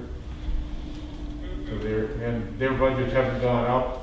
You know, most state budgets, particularly during the COVID season here, have been frozen. So they don't have any options to increase their service capability. When we first started this program, I looked into contractors, using private contractors. It was difficult. They don't do the broad range. Any of the contractors I talked to at that time don't do the broad range of analysis that you can get out of the state lab. And their prices are considerably higher, up to 3 times. Some of them indicated that if we did a large batch and planned it in ahead, they could reduce their rates, but they couldn't come close to what we get out of the state lab. So. Well, my guess is the cost of doing it in the state labs is probably not much different than theirs. It's just that the state doesn't charge the full cost. They pull the money from someplace else. Yeah. So what we're doing now, rather than run a program, is we're keeping kits available in the town office. Right. So anybody who wants one can pick it up, and anytime we do any publicity, we try to bring that up so people know. So you've got more land on Mirror Lake. You've also got $1,500 for an environmental study on 19 Mile Brook, but your mileage and inspection expenses has dropped to $100. So how are you going to manage that? So we actually don't, I put that in here in case. So we, you know, Wolfboro is currently paying for the 3-year monitoring plan. Mm-hmm. We don't know what that's going to be yet. I'm thinking that as we go down the road, maybe you'll want to do something different. So I kind of put that in as a placeholder. We had 500 in there before. Right. That we thought about using a couple of times, but each time we got Wolfboro to pay for what we were asking for, so we haven't spent it, or they were doing what we wanted to get, and they provided the information.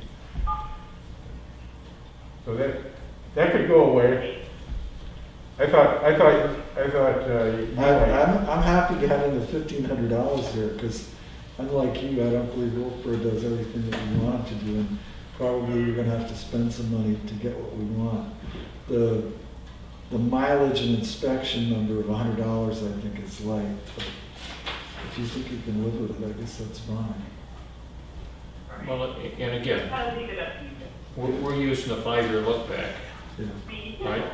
And runs $250, $300 a year. This year it's been light for some reasons. Yeah. So Shut that off. Can you shut that off, Bill? No. Not at all? Not if people want to listen in. Yeah, but they got a mic thing on there at their end. They can negate their mic. We're hearing their conversation over I this. understand that. All right, I made my point. Yep. If there's a way to do it, I don't know how to do it. So the way we did it in the past was monitoring with a computer. We don't have a computer to do it with. I thought we controlled it, that's why. Yep, we do. That's for us. Yep. We don't control anything. So, anyway, so the fact that we've been spending $250 to $300 a year on it, and we're not going to spend $100, suggests to me that either we're not capturing all of the costs that people are putting into it, or we're doing less of it. So, what was that subject? or we're doing less. Okay?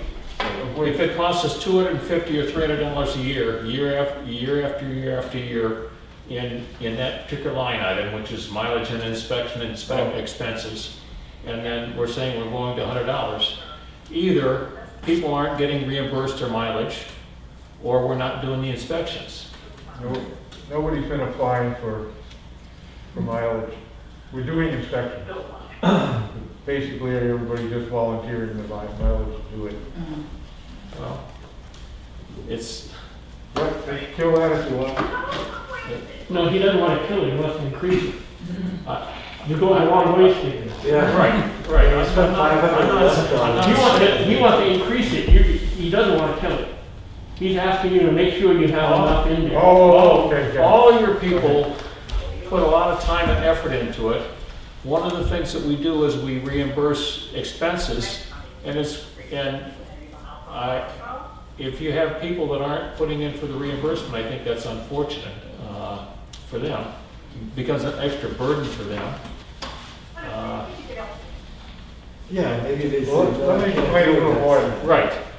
We still need to get It's two things, it's mileage and it's inspection expenses. The inspection expenses is something we haven't done. Mileage we have done, but they would be like going to a conference or going down to pick up kits. So anytime we've ever done anything for the commission that involved a personal car mileage, we charge it to that account. Yeah. For purposes of discussion, I make a motion that mileage and inspection expenses, the selectmen add $200 to make that $300. And I'll if it's second second, that. the reason I do that is mileage and inspection expenses reimbursed are not taxable. It's a way of saying thank you, and it's part of, I agree with you, Bill, it's part of doing business in town. Now, if someone refuses to turn in the mileage, well, so be it. Well, I didn't do that as an idea of a permanent thing. I thought for 2021, because of the COVID situation, we aren't going many places. Well, we don't know what COVID's gonna be like. That's okay in with 4 months. That's So, okay. we take the money out and we need it, and then we're squeezing ourselves. Okay. We don't need a Is there any other discussion? 30% reduction in the budget Right. this year and then have it bump back up next year. Right. A motion's been made and seconded. Is the board ready to vote? That's increases to $300. All those in favor say aye. Aye. Aye. Motion passes 3-0. Thank you. No, thank you. Okay, so do you want to vote on the whole budget or are there other lines we need to adjust? Any other lines?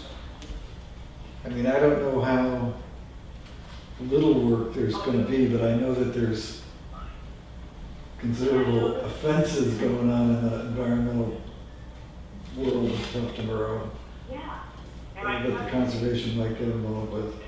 I'm just wondering if he's cut the administrative assistant budget by half. Do we need to Oh, sweeten it? that's grade 6, step 5, at $17.24 an hour, and it averages out to 7 hours per week. Is that enough to get the job done? That's about what we've been doing. Yeah. We had more ambitious plans twice, both with Leanne and with Linda. Yeah. I think with Linda, it was mostly the COVID situation. It involved training and involved going to the county deeds and doing office and doing research. It involved learning how to apply for grants and doing some grant work. And Leanne never had the time. Right. Linda's just here to travel anywhere. Well, you've traditionally spent, again, going back 5 years, between $4,500 and $6,000. That's, up and down a little bit, but, and if 6,000, you think 6,000 is gonna cover it, that's fine. This year, I know you put quite a bit more, you thought you'd be doing more projects, it didn't work out that way, so if you're comfortable that's gonna cover your needs, then I say. I'm trying not to pad it. Yeah. Well, that's not, All right, I'm going to make a motion that we approve the conservation budget 4612 in the amount of $19,100. I'll second it. Any further discussion? All those in favor say aye. Aye. Motion passes 3-0. And do you have some conservation business? I'm going to suggest that we cut this telephone off because of the crosstalk. People just won't be able to listen. Yeah. So anybody listen to the Tufton Borough Selectmen's meeting because of crosstalk from people on the call? The call is now being terminated. don't know, do it with, that we could tell them to. Well, I'd gladly authorize funding for the lawsuit against public information or We'll send them a tape. yes. You know, it's fine if somebody wants to listen in, but they're just, And most of what we get reaction to, we get reaction next week. Right. Or this week's meeting. Go ahead, Steve, you have some more information or questions? Yeah, I just, after the budget, when the commission approved that, I told them that we have a lot of things we're trying to do right now, and that if some important reason came to adjust the budget, we could still do it. If, you know, as long as we have a good reason. Yes. Just put that Yep, out in honesty. right through the public hearing. Okay, Steve has been working with the snowmobile club on the trail that passes just south of the transfer station. And on the property that we just acquired, that was a sergeant's lot. right? So I'm gonna turn it over to Steve to talk about that.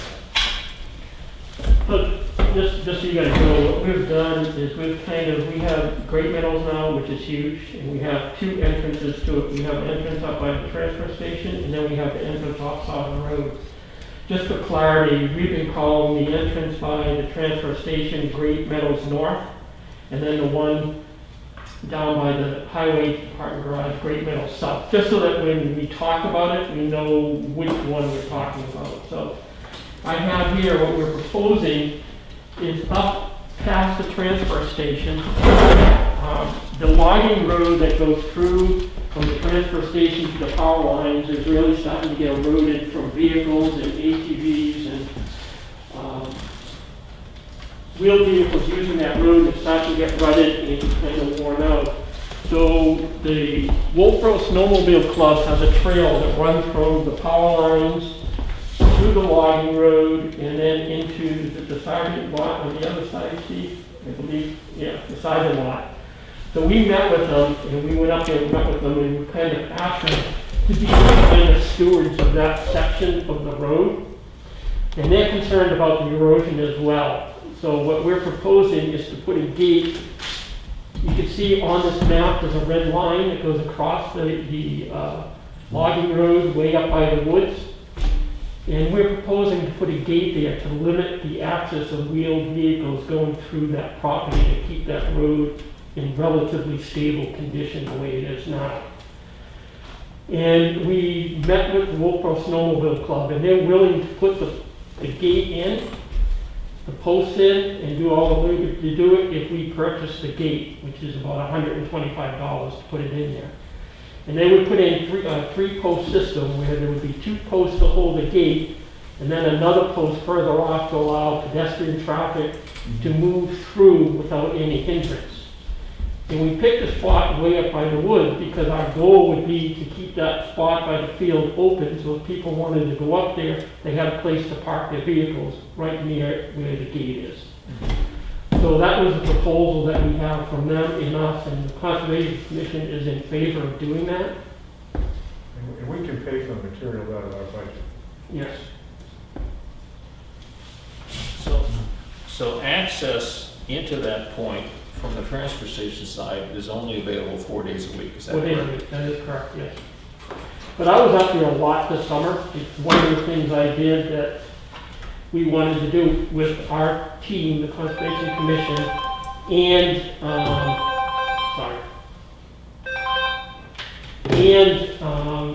the Wolfboro Snowmobile Club, as we took it, you know, I made a little trail going down to the Nolan River to show everybody the value of the property, beautiful property. And while I was up there a lot, and there's a lot of wheeled vehicle traffic going through there.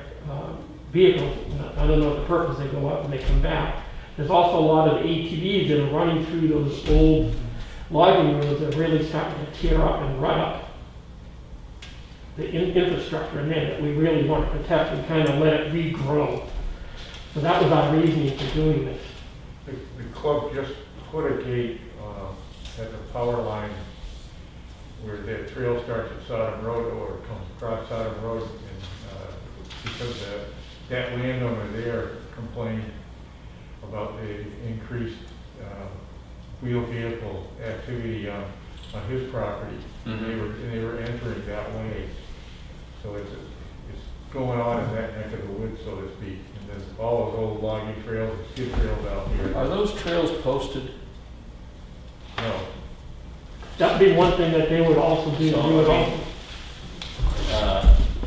if we don't want them used for ATVs, then certainly I have signs up that say, Agree.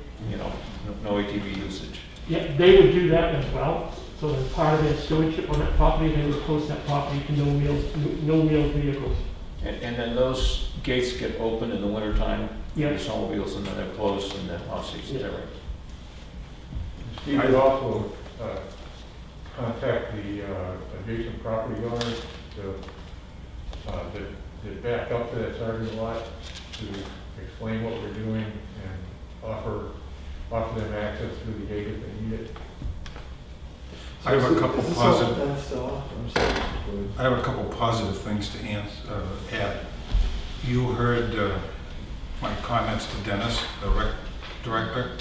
He is working with them so they can get from the parking lot, and the state will give them permission, and a couple trees need to be taken down, and they can go right on the ramp onto the lake. That's positive. I gave him the phone number of the retired colonel of Fish and Game, my brother-in-law, who is a property owner that abuts what you're talking about. And he will share with you and Dennis, there are funds available from state agencies that don't cost the town anything. Okay.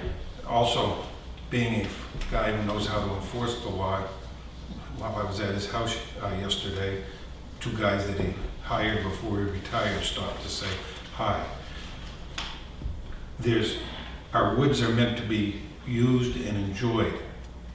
However, snowmobiles are one thing, snow traveling vehicles, and I have a four-wheeler, so, but they rut up the land, they cause noise, and guess what? If they don't have a spark arrestor muffler on, they set the woods on fire. And somewhere in New Hampshire, this happens. Now, there's a way for all of these associations to be good stewards. The other thing is there's noise. Snow muffles the noise, like that. So I've given you some information. The other thing is there's GPS units available. And what has happened, snowmobile club and hikers and guys who ride bicycles on some of the trails, GPS the trails. And it pays off because the fire department now knows that if there's an accident over there, where that microphone is, you don't go here and go there, you go to where he's sitting and go in. And it paid off just the other day. One unit went into Canaan Valley, one unit went in through Ossipee, and they saved a life.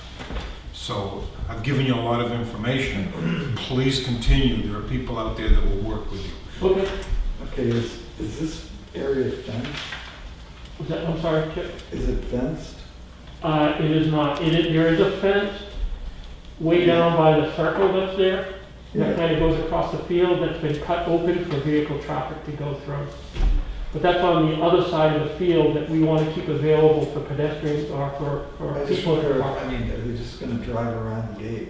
No, because we're going to put it close enough to the woods where they can't get around, and the snowmobile club is going to put the 3 posts in to make it impossible to go around one side or the other, but still leave it with enough room for foot traffic to go through. Okay. Because it looks, I mean, you can see how the land has been cut over. Yeah, It's a that lot. really, so where we have that gate there is pretty wooded on either side, and there's really no way to get around that part. Okay. That's a different parcel that's still heavily wooded. That's the town road. That's the town road, right? This is all town property. Okay, good. Sorry. Looks good. Do we need to vote on something here? Nope, they have the money in the budget. we just wanted to make sure that the selectmen supported it. That was our goal. Well, I'm happy to make a motion to support it, the placement of the gate, and take any blowback that might come back to the Conservation Commission on this board. Go ahead, make your motion. So I will move that we support the installation of the gate at the north entrance to the Great Meadow along the trail. I'll second. I'll second and just reiterate that it's the town's feeling that we need to limit vehicular traffic on conservation land in Great Meadow. And this is one way we're going to try to do that. Sure. Okay.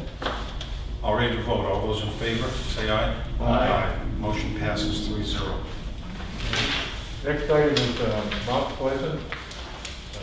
What about it? I'm sure you remember that. We agreed to hold the easement. Yep. Lakeshore Conservation Trust is going to try to close in early January, so they want to make sure we're all set for our end on the easement. And they suggested a change that the easement would fall into kind of a different category that they're calling a right of enforcement. I've read the draft document. It reads exactly like the standard easements we've been using with them. What they're saying is they will take responsibility for doing inspections and for stewardship of the property, which is something an easement owner has full authority of normally. My personal feeling is that what this is really about is what's called stewardship funds. Whenever they take a property, they require a deposit of $5,000 in their stewardship fund. That kind of pays for their organization. And so this way, we don't have to do anything, so we don't need any of the stewardship funds or something like that, which is okay with us because we don't need anything else to do, and I think we can trust them. So I just wanted to run that by you, and we would have, because it's an easement that Tufton Road would hold, we would have a public meeting and to vote to hold that easement. I know when we acquire property, you guys have had a public meeting. I don't know whether you need to for an easement or not.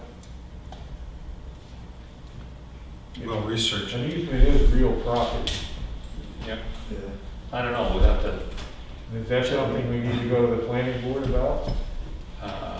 We'll research it. yep. I Is can't- that- The RSA's are what's gonna tell us what we have to do and not. I don't know, or we can chase an answer to that. I just wanted to make sure we were holding up our end and don't hold up anything in the closing. Right. For the public record, It's only been held up for 6 months. for the public record, are you part owner of that property? And, And you kind of have recused yourself from discussion, well, I right? can't really talk to it. And obviously, Okay. I'd love I to- have no problem to say something.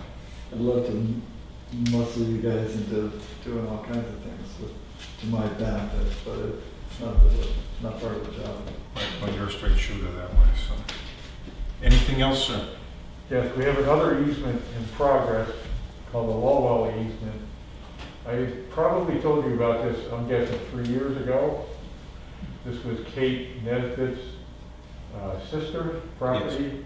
It used to be called the Sly Farm on Prospect Road, which is currently conserved, and then Kate donated 35 acres and then an additional 15 acres, I think, across on the other side of Crossneck.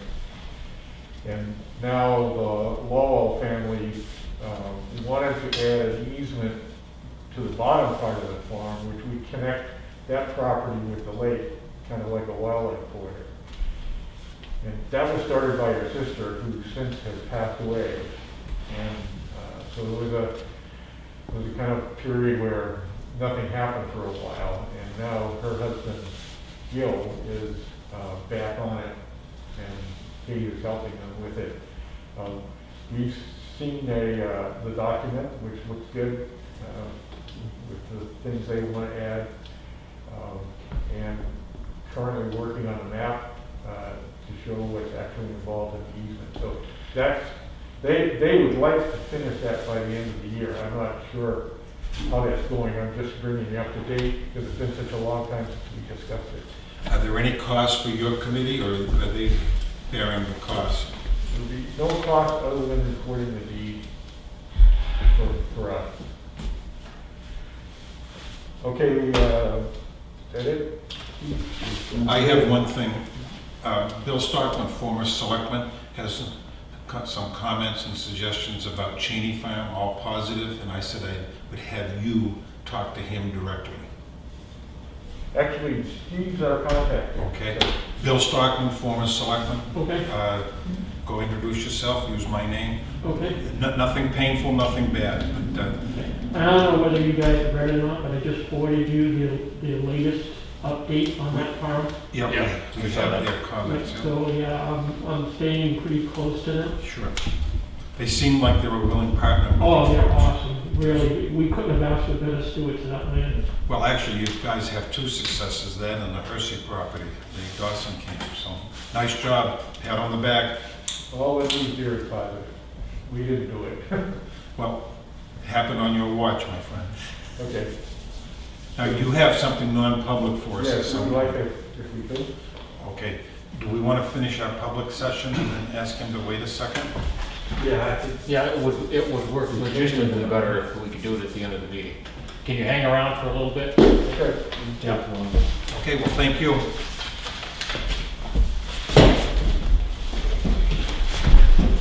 Nice meeting you, Steve. Yep. We have a couple of other budgets that came in. You want to do that under action items? which budgets are you talking about? Revale of property, 4152. personnel administration, and assessing.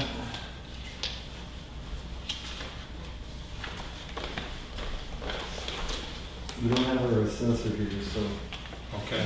I don't know what his increase is all about. Or revale of property. Personnel administration, I can talk to the health insurance, which I was in the.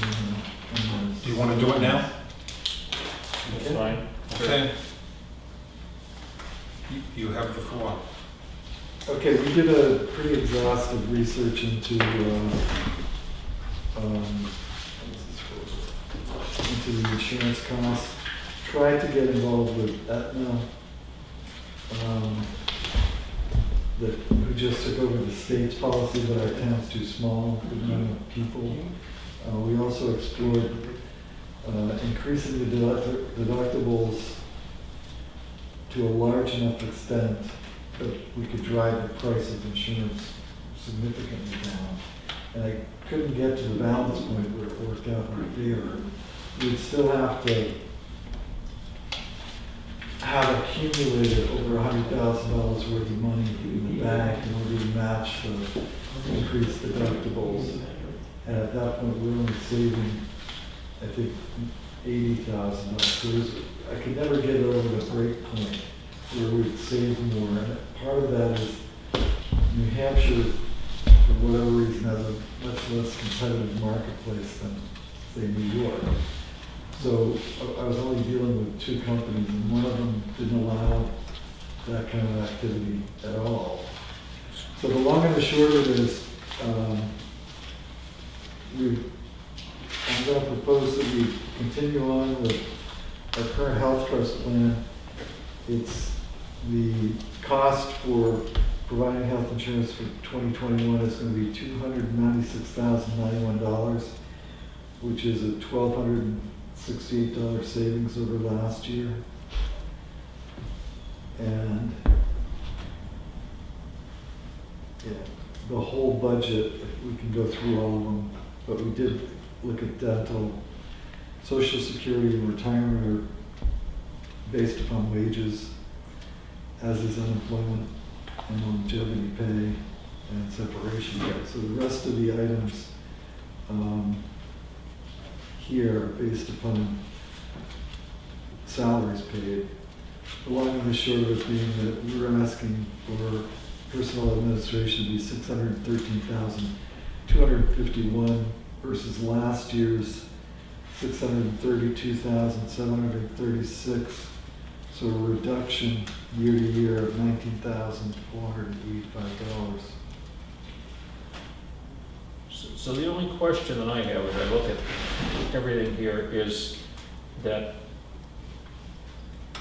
most of these lines make sense to me, but our retirement contribution is up significantly. Is that because we have more employees in the system than we did? Right, the employee makeup changed. So we have more employees who are participating by putting part of their salaries into the retirement system. And they haven't gotten to the age where they can, or aged out, I guess, with the retirement system. Right. So that went up. So, I can get a breakdown of that. well, I would like to see the comparison, but that's not to say that I'm not ready to move forward with the budget. It's just, normally with turnover, you would expect that that would go down because your payroll tends to go down with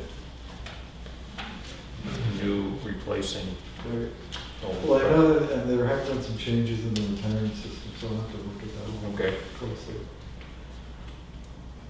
Well, I'll move approval of the personnel administration budget 4155 in the amount of $613,251. I'll second. I'd like to make a statement. First of all, to you, Chip, thank you, 'cause I've watched you burn the midnight oil checking these things out, and you have a lot of experience in it. The second thing is, I'm unique. I wear 3 different hats in town. And I've been struck this year by all of our volunteers, all of our employees, all of our supervisors.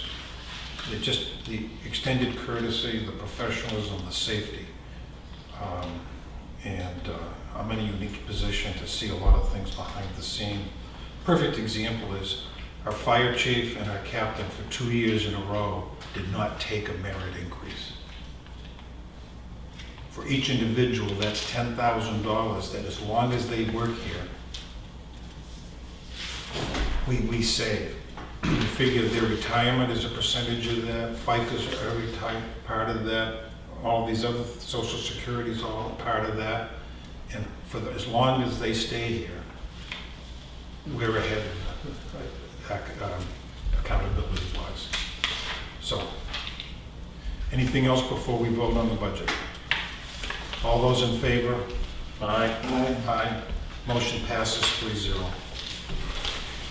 Thank you. Nice job to our employees. Reval, do you want a table? I see some question marks. Well, this is a revisit, right? We already approved this budget at 46,224, Yes. and now it's 46. coming back. Yeah, why is it going up? I don't know if it's a typo or what she had. Diane didn't explain it to me, she just gave it to me. Well, We can leave it alone. Yep. The budget committee's got plenty to do tomorrow night. So Yeah, we'll handle this next week. it would help to have a little background on what's going on here. So you're tabling it? Yeah, Is there a motion to table? I'll make that motion. second. All those in favor say aye. Aye.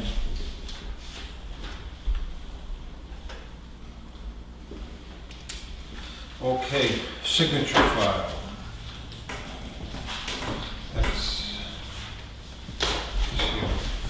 here. Administrative abatement for the town properties in the amount of $3,281. I'll move approval. Have you seen that? I had. I'm sorry, I was just bringing this over quick as well. Okay. Motion's been made and seconded. All those in favor say aye. Aye. Motion passes 3-0.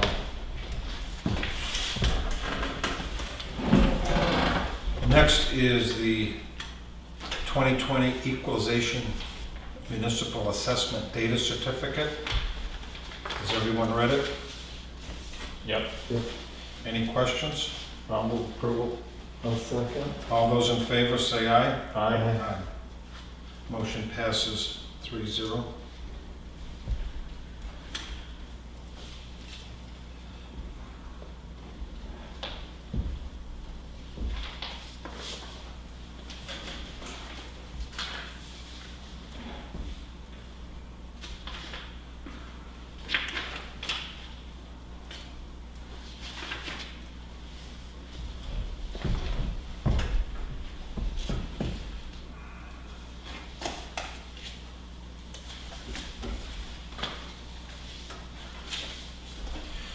Bill, I'd ask that you would handle this intent to cut timber. It's a family member. All right. This is,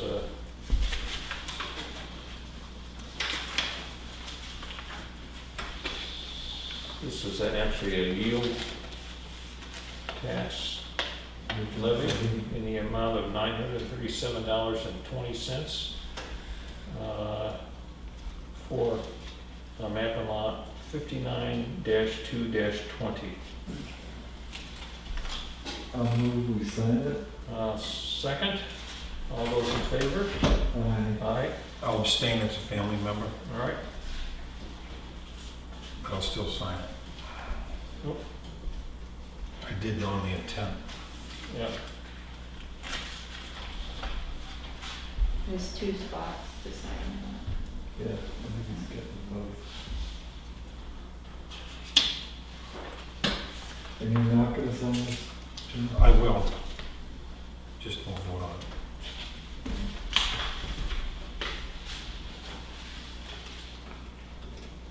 Does he need to sign?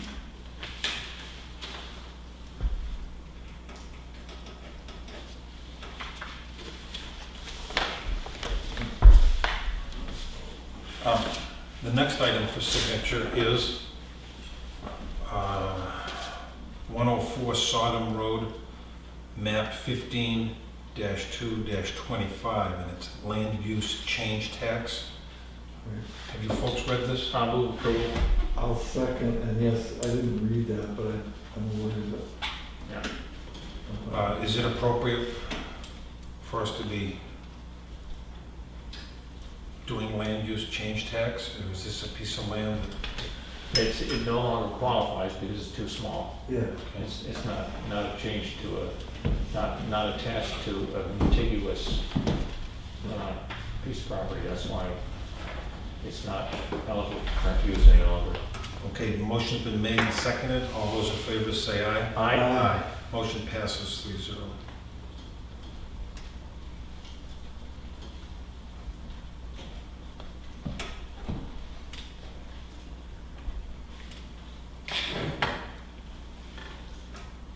Yeah, it may appear punitive, but it's just that we're doing what the law says we have to do. Yes. So.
I don't know if this needs our signature or not, but I have a copy of it.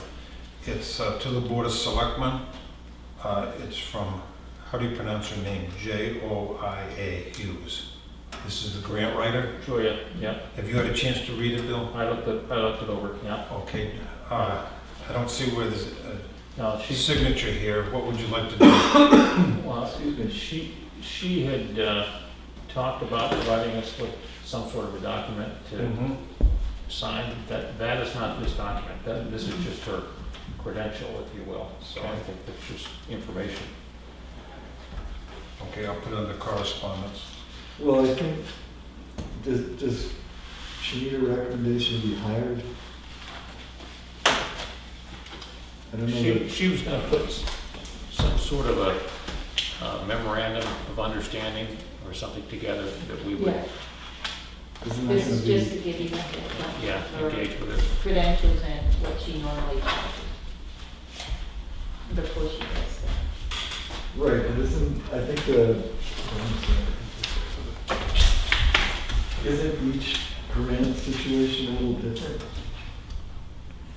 Yes, So I'm wondering if we won't get that memorandum.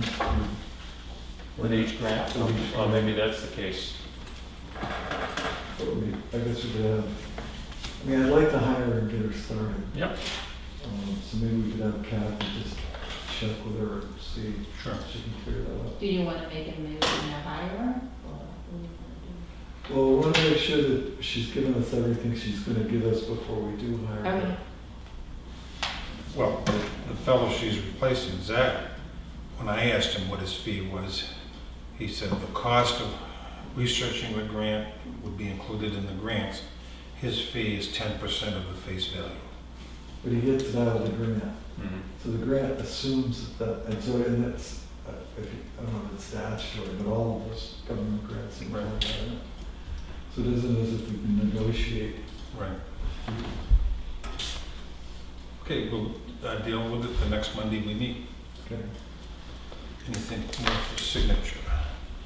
Action items. Did you take care of the building permit that, Okay. what do- Jack gave me a building permit, he said he needed signed by you guys? Or did Yeah, he well, just that's leave- true always, Oh, but they just, it's he just information. gave it to me this morning. Yeah. Does that need our signature? What, the building permit? Yes. No more than normal, I don't think. Okay. We've all initialed it. Under action items, health trust medical coverage and rates for 2021. Everyone That's what we just discussed. Yeah. So, read it? and I believe that's a one signature document, is that right?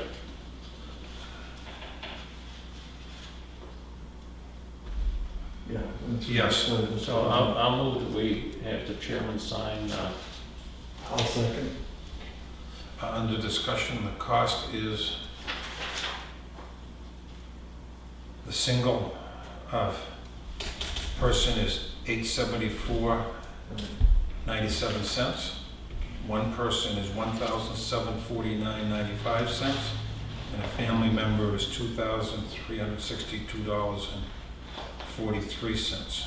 And the accumulated cost for a year is $296,901.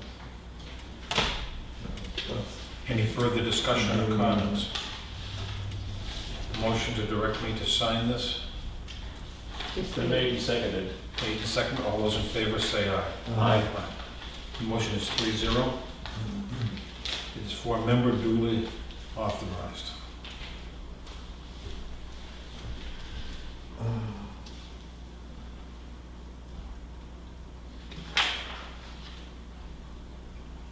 And was there a, not in regard to the health insurance, but I'm showing a welfare update lien to sign? Those are in the confidential Okay. file, so, Yeah. All right. yeah. Okay. And you give me permission to write the sign for the contract from Phil Bennett. Yeah. Correspondence?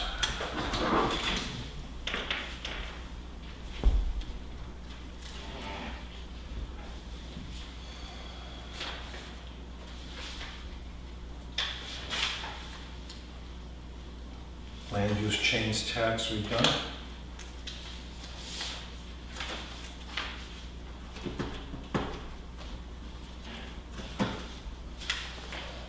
Yes. Farmland we've done. Yes.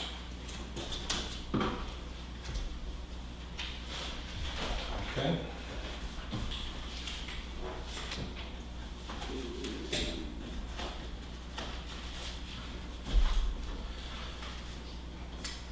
Boston Post cane information. Yeah, I had asked the town clerk to get together some age on that, because I don't think we have a writer of the Boston Post. No, we don't. 3 of the top 4 people have declined. Do you want to have Jennifer investigate who wants to accept it?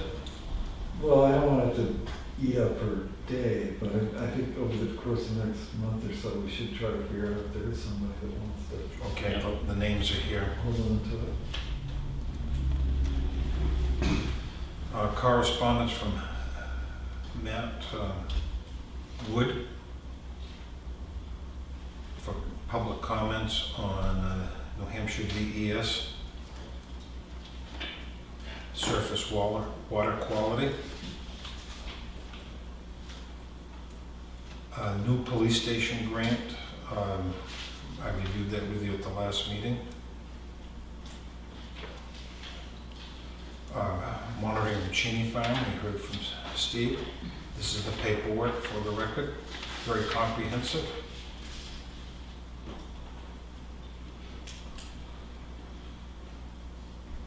Transfer station,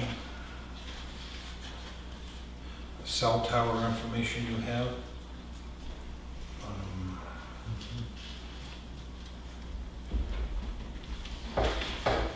All the other things are meetings and executive council. They're all part of the public record on the front.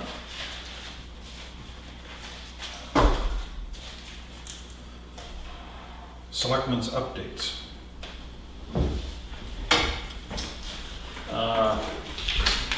Planning board last Thursday, we had site plan presented by the town of Wolfboro on the parcel in Tuftonboro that's part of their rapid infiltration basin complex. The board had a number of specific questions that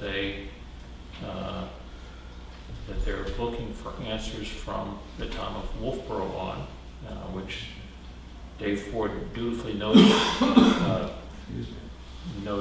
and will be pursuing those. He's scheduled to come back to the meeting on the 3rd of December as a follow-up. So we'll meet before that. I mentioned. We will not meet before that. We don't. Next Monday is the last Monday of the month, so, Okay. yeah. If I have any questions, I'll just email you. Yeah, Because absolutely. I watched the meeting. Yep. So.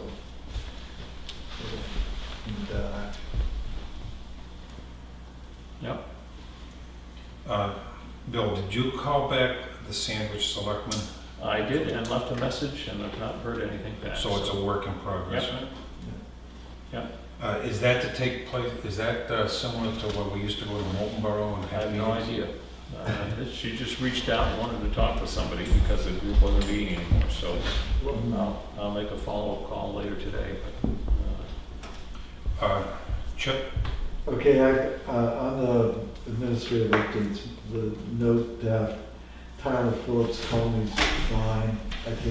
I know where we want to go, and I want to have his input as far as 19 Mile Bay Pier is concerned. So I'll reach out to Tyler, or I'll have him reach out to me. I went through the budgets that I did review. I also had a meeting of the Hurlburt Trust last week, where we had a selectman, I'm the selectman, as one of 3 trustees. And I just wanted to make it known that we're still accepting applications for scholarship funds. And those can be sent to me here at Tuftonboro Town Office, whatever the address is. 240 Middle Road, P.O. Box 98, Center, Tuftonboro, New Hampshire, 03816. Just to my attention, and we do almost exclusively college and scholarships. We do provide a sum to Brewster, and then they allocate within their system how they're gonna do their scholarships. And we do get recommendations from Kingswood for the guidance department. But that's it for me. Kathy, I see where you've completed the 5-year current use letter, and that's gone out to people. Yeah, everybody that has current use will receive a letter requesting that they review their maps, and if they're staying as is, to fill out the form and return to us. And once they do that, DRA is coming in January to review our findings. And you've had 2 companies and 1 call about an IT. Yeah, 2 have, one's done a walkthrough, one is scheduled for a walkthrough tomorrow, and I've gotten a call with some asking information so far. If time allows, can we discuss that at our next meeting? It's not, it doesn't close till December 4th. Oh, that's correct. Okay. I'm just updating. You mentioned, FYI from Jen, about the school. Right. What came to mind was the Tadero Center at Camp Northwood. I've been to that building. It's pretty huge, has a couple of entrances, but I don't know about parking. I don't know if we want to. Yeah, I think that would be. All I do is toss it out for purposes of I discussion. mean, I think Bill's right. You know, March may show up, and maybe he knows people are going to school. Yes. You know, maybe right back to home school. I do like your idea. Your idea, the legislature, a one-time thing, is do a hybrid of SB2. So. Or even multiple voting here. You You know, know. some voting here, some at the Right, town sure, office, right. some at the fire station. Okay. Yeah, but in order to have multiple polling places, they would have to change the law. Yeah. Because we as a town can enact multiple voting places at town meeting. But the Board of Selectmen can't summarily say we're gonna vote in several different places. The governor, I think, or the legislature could do it as a temporary measure, but, so it's, you know, it's possible that with the right flow, this building could provide that spacing, but you end up with a lot of people queued up outside. So if it's a snowy day, it's not so good. Okay, it's a work in progress. Yep. And positively, maybe things will work out. Yep. The tax kiosk is down, and it's a work in progress, right? People are the outfit is working on trying to get it up. Yeah, we talked Right about now, they can't pay online. Okay. Anything else on the update list?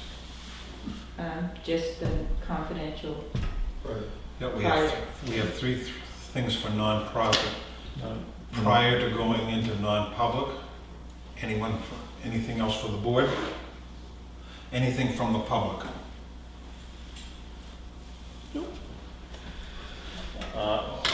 I'll move that we go into non-public for RS 91A3:3.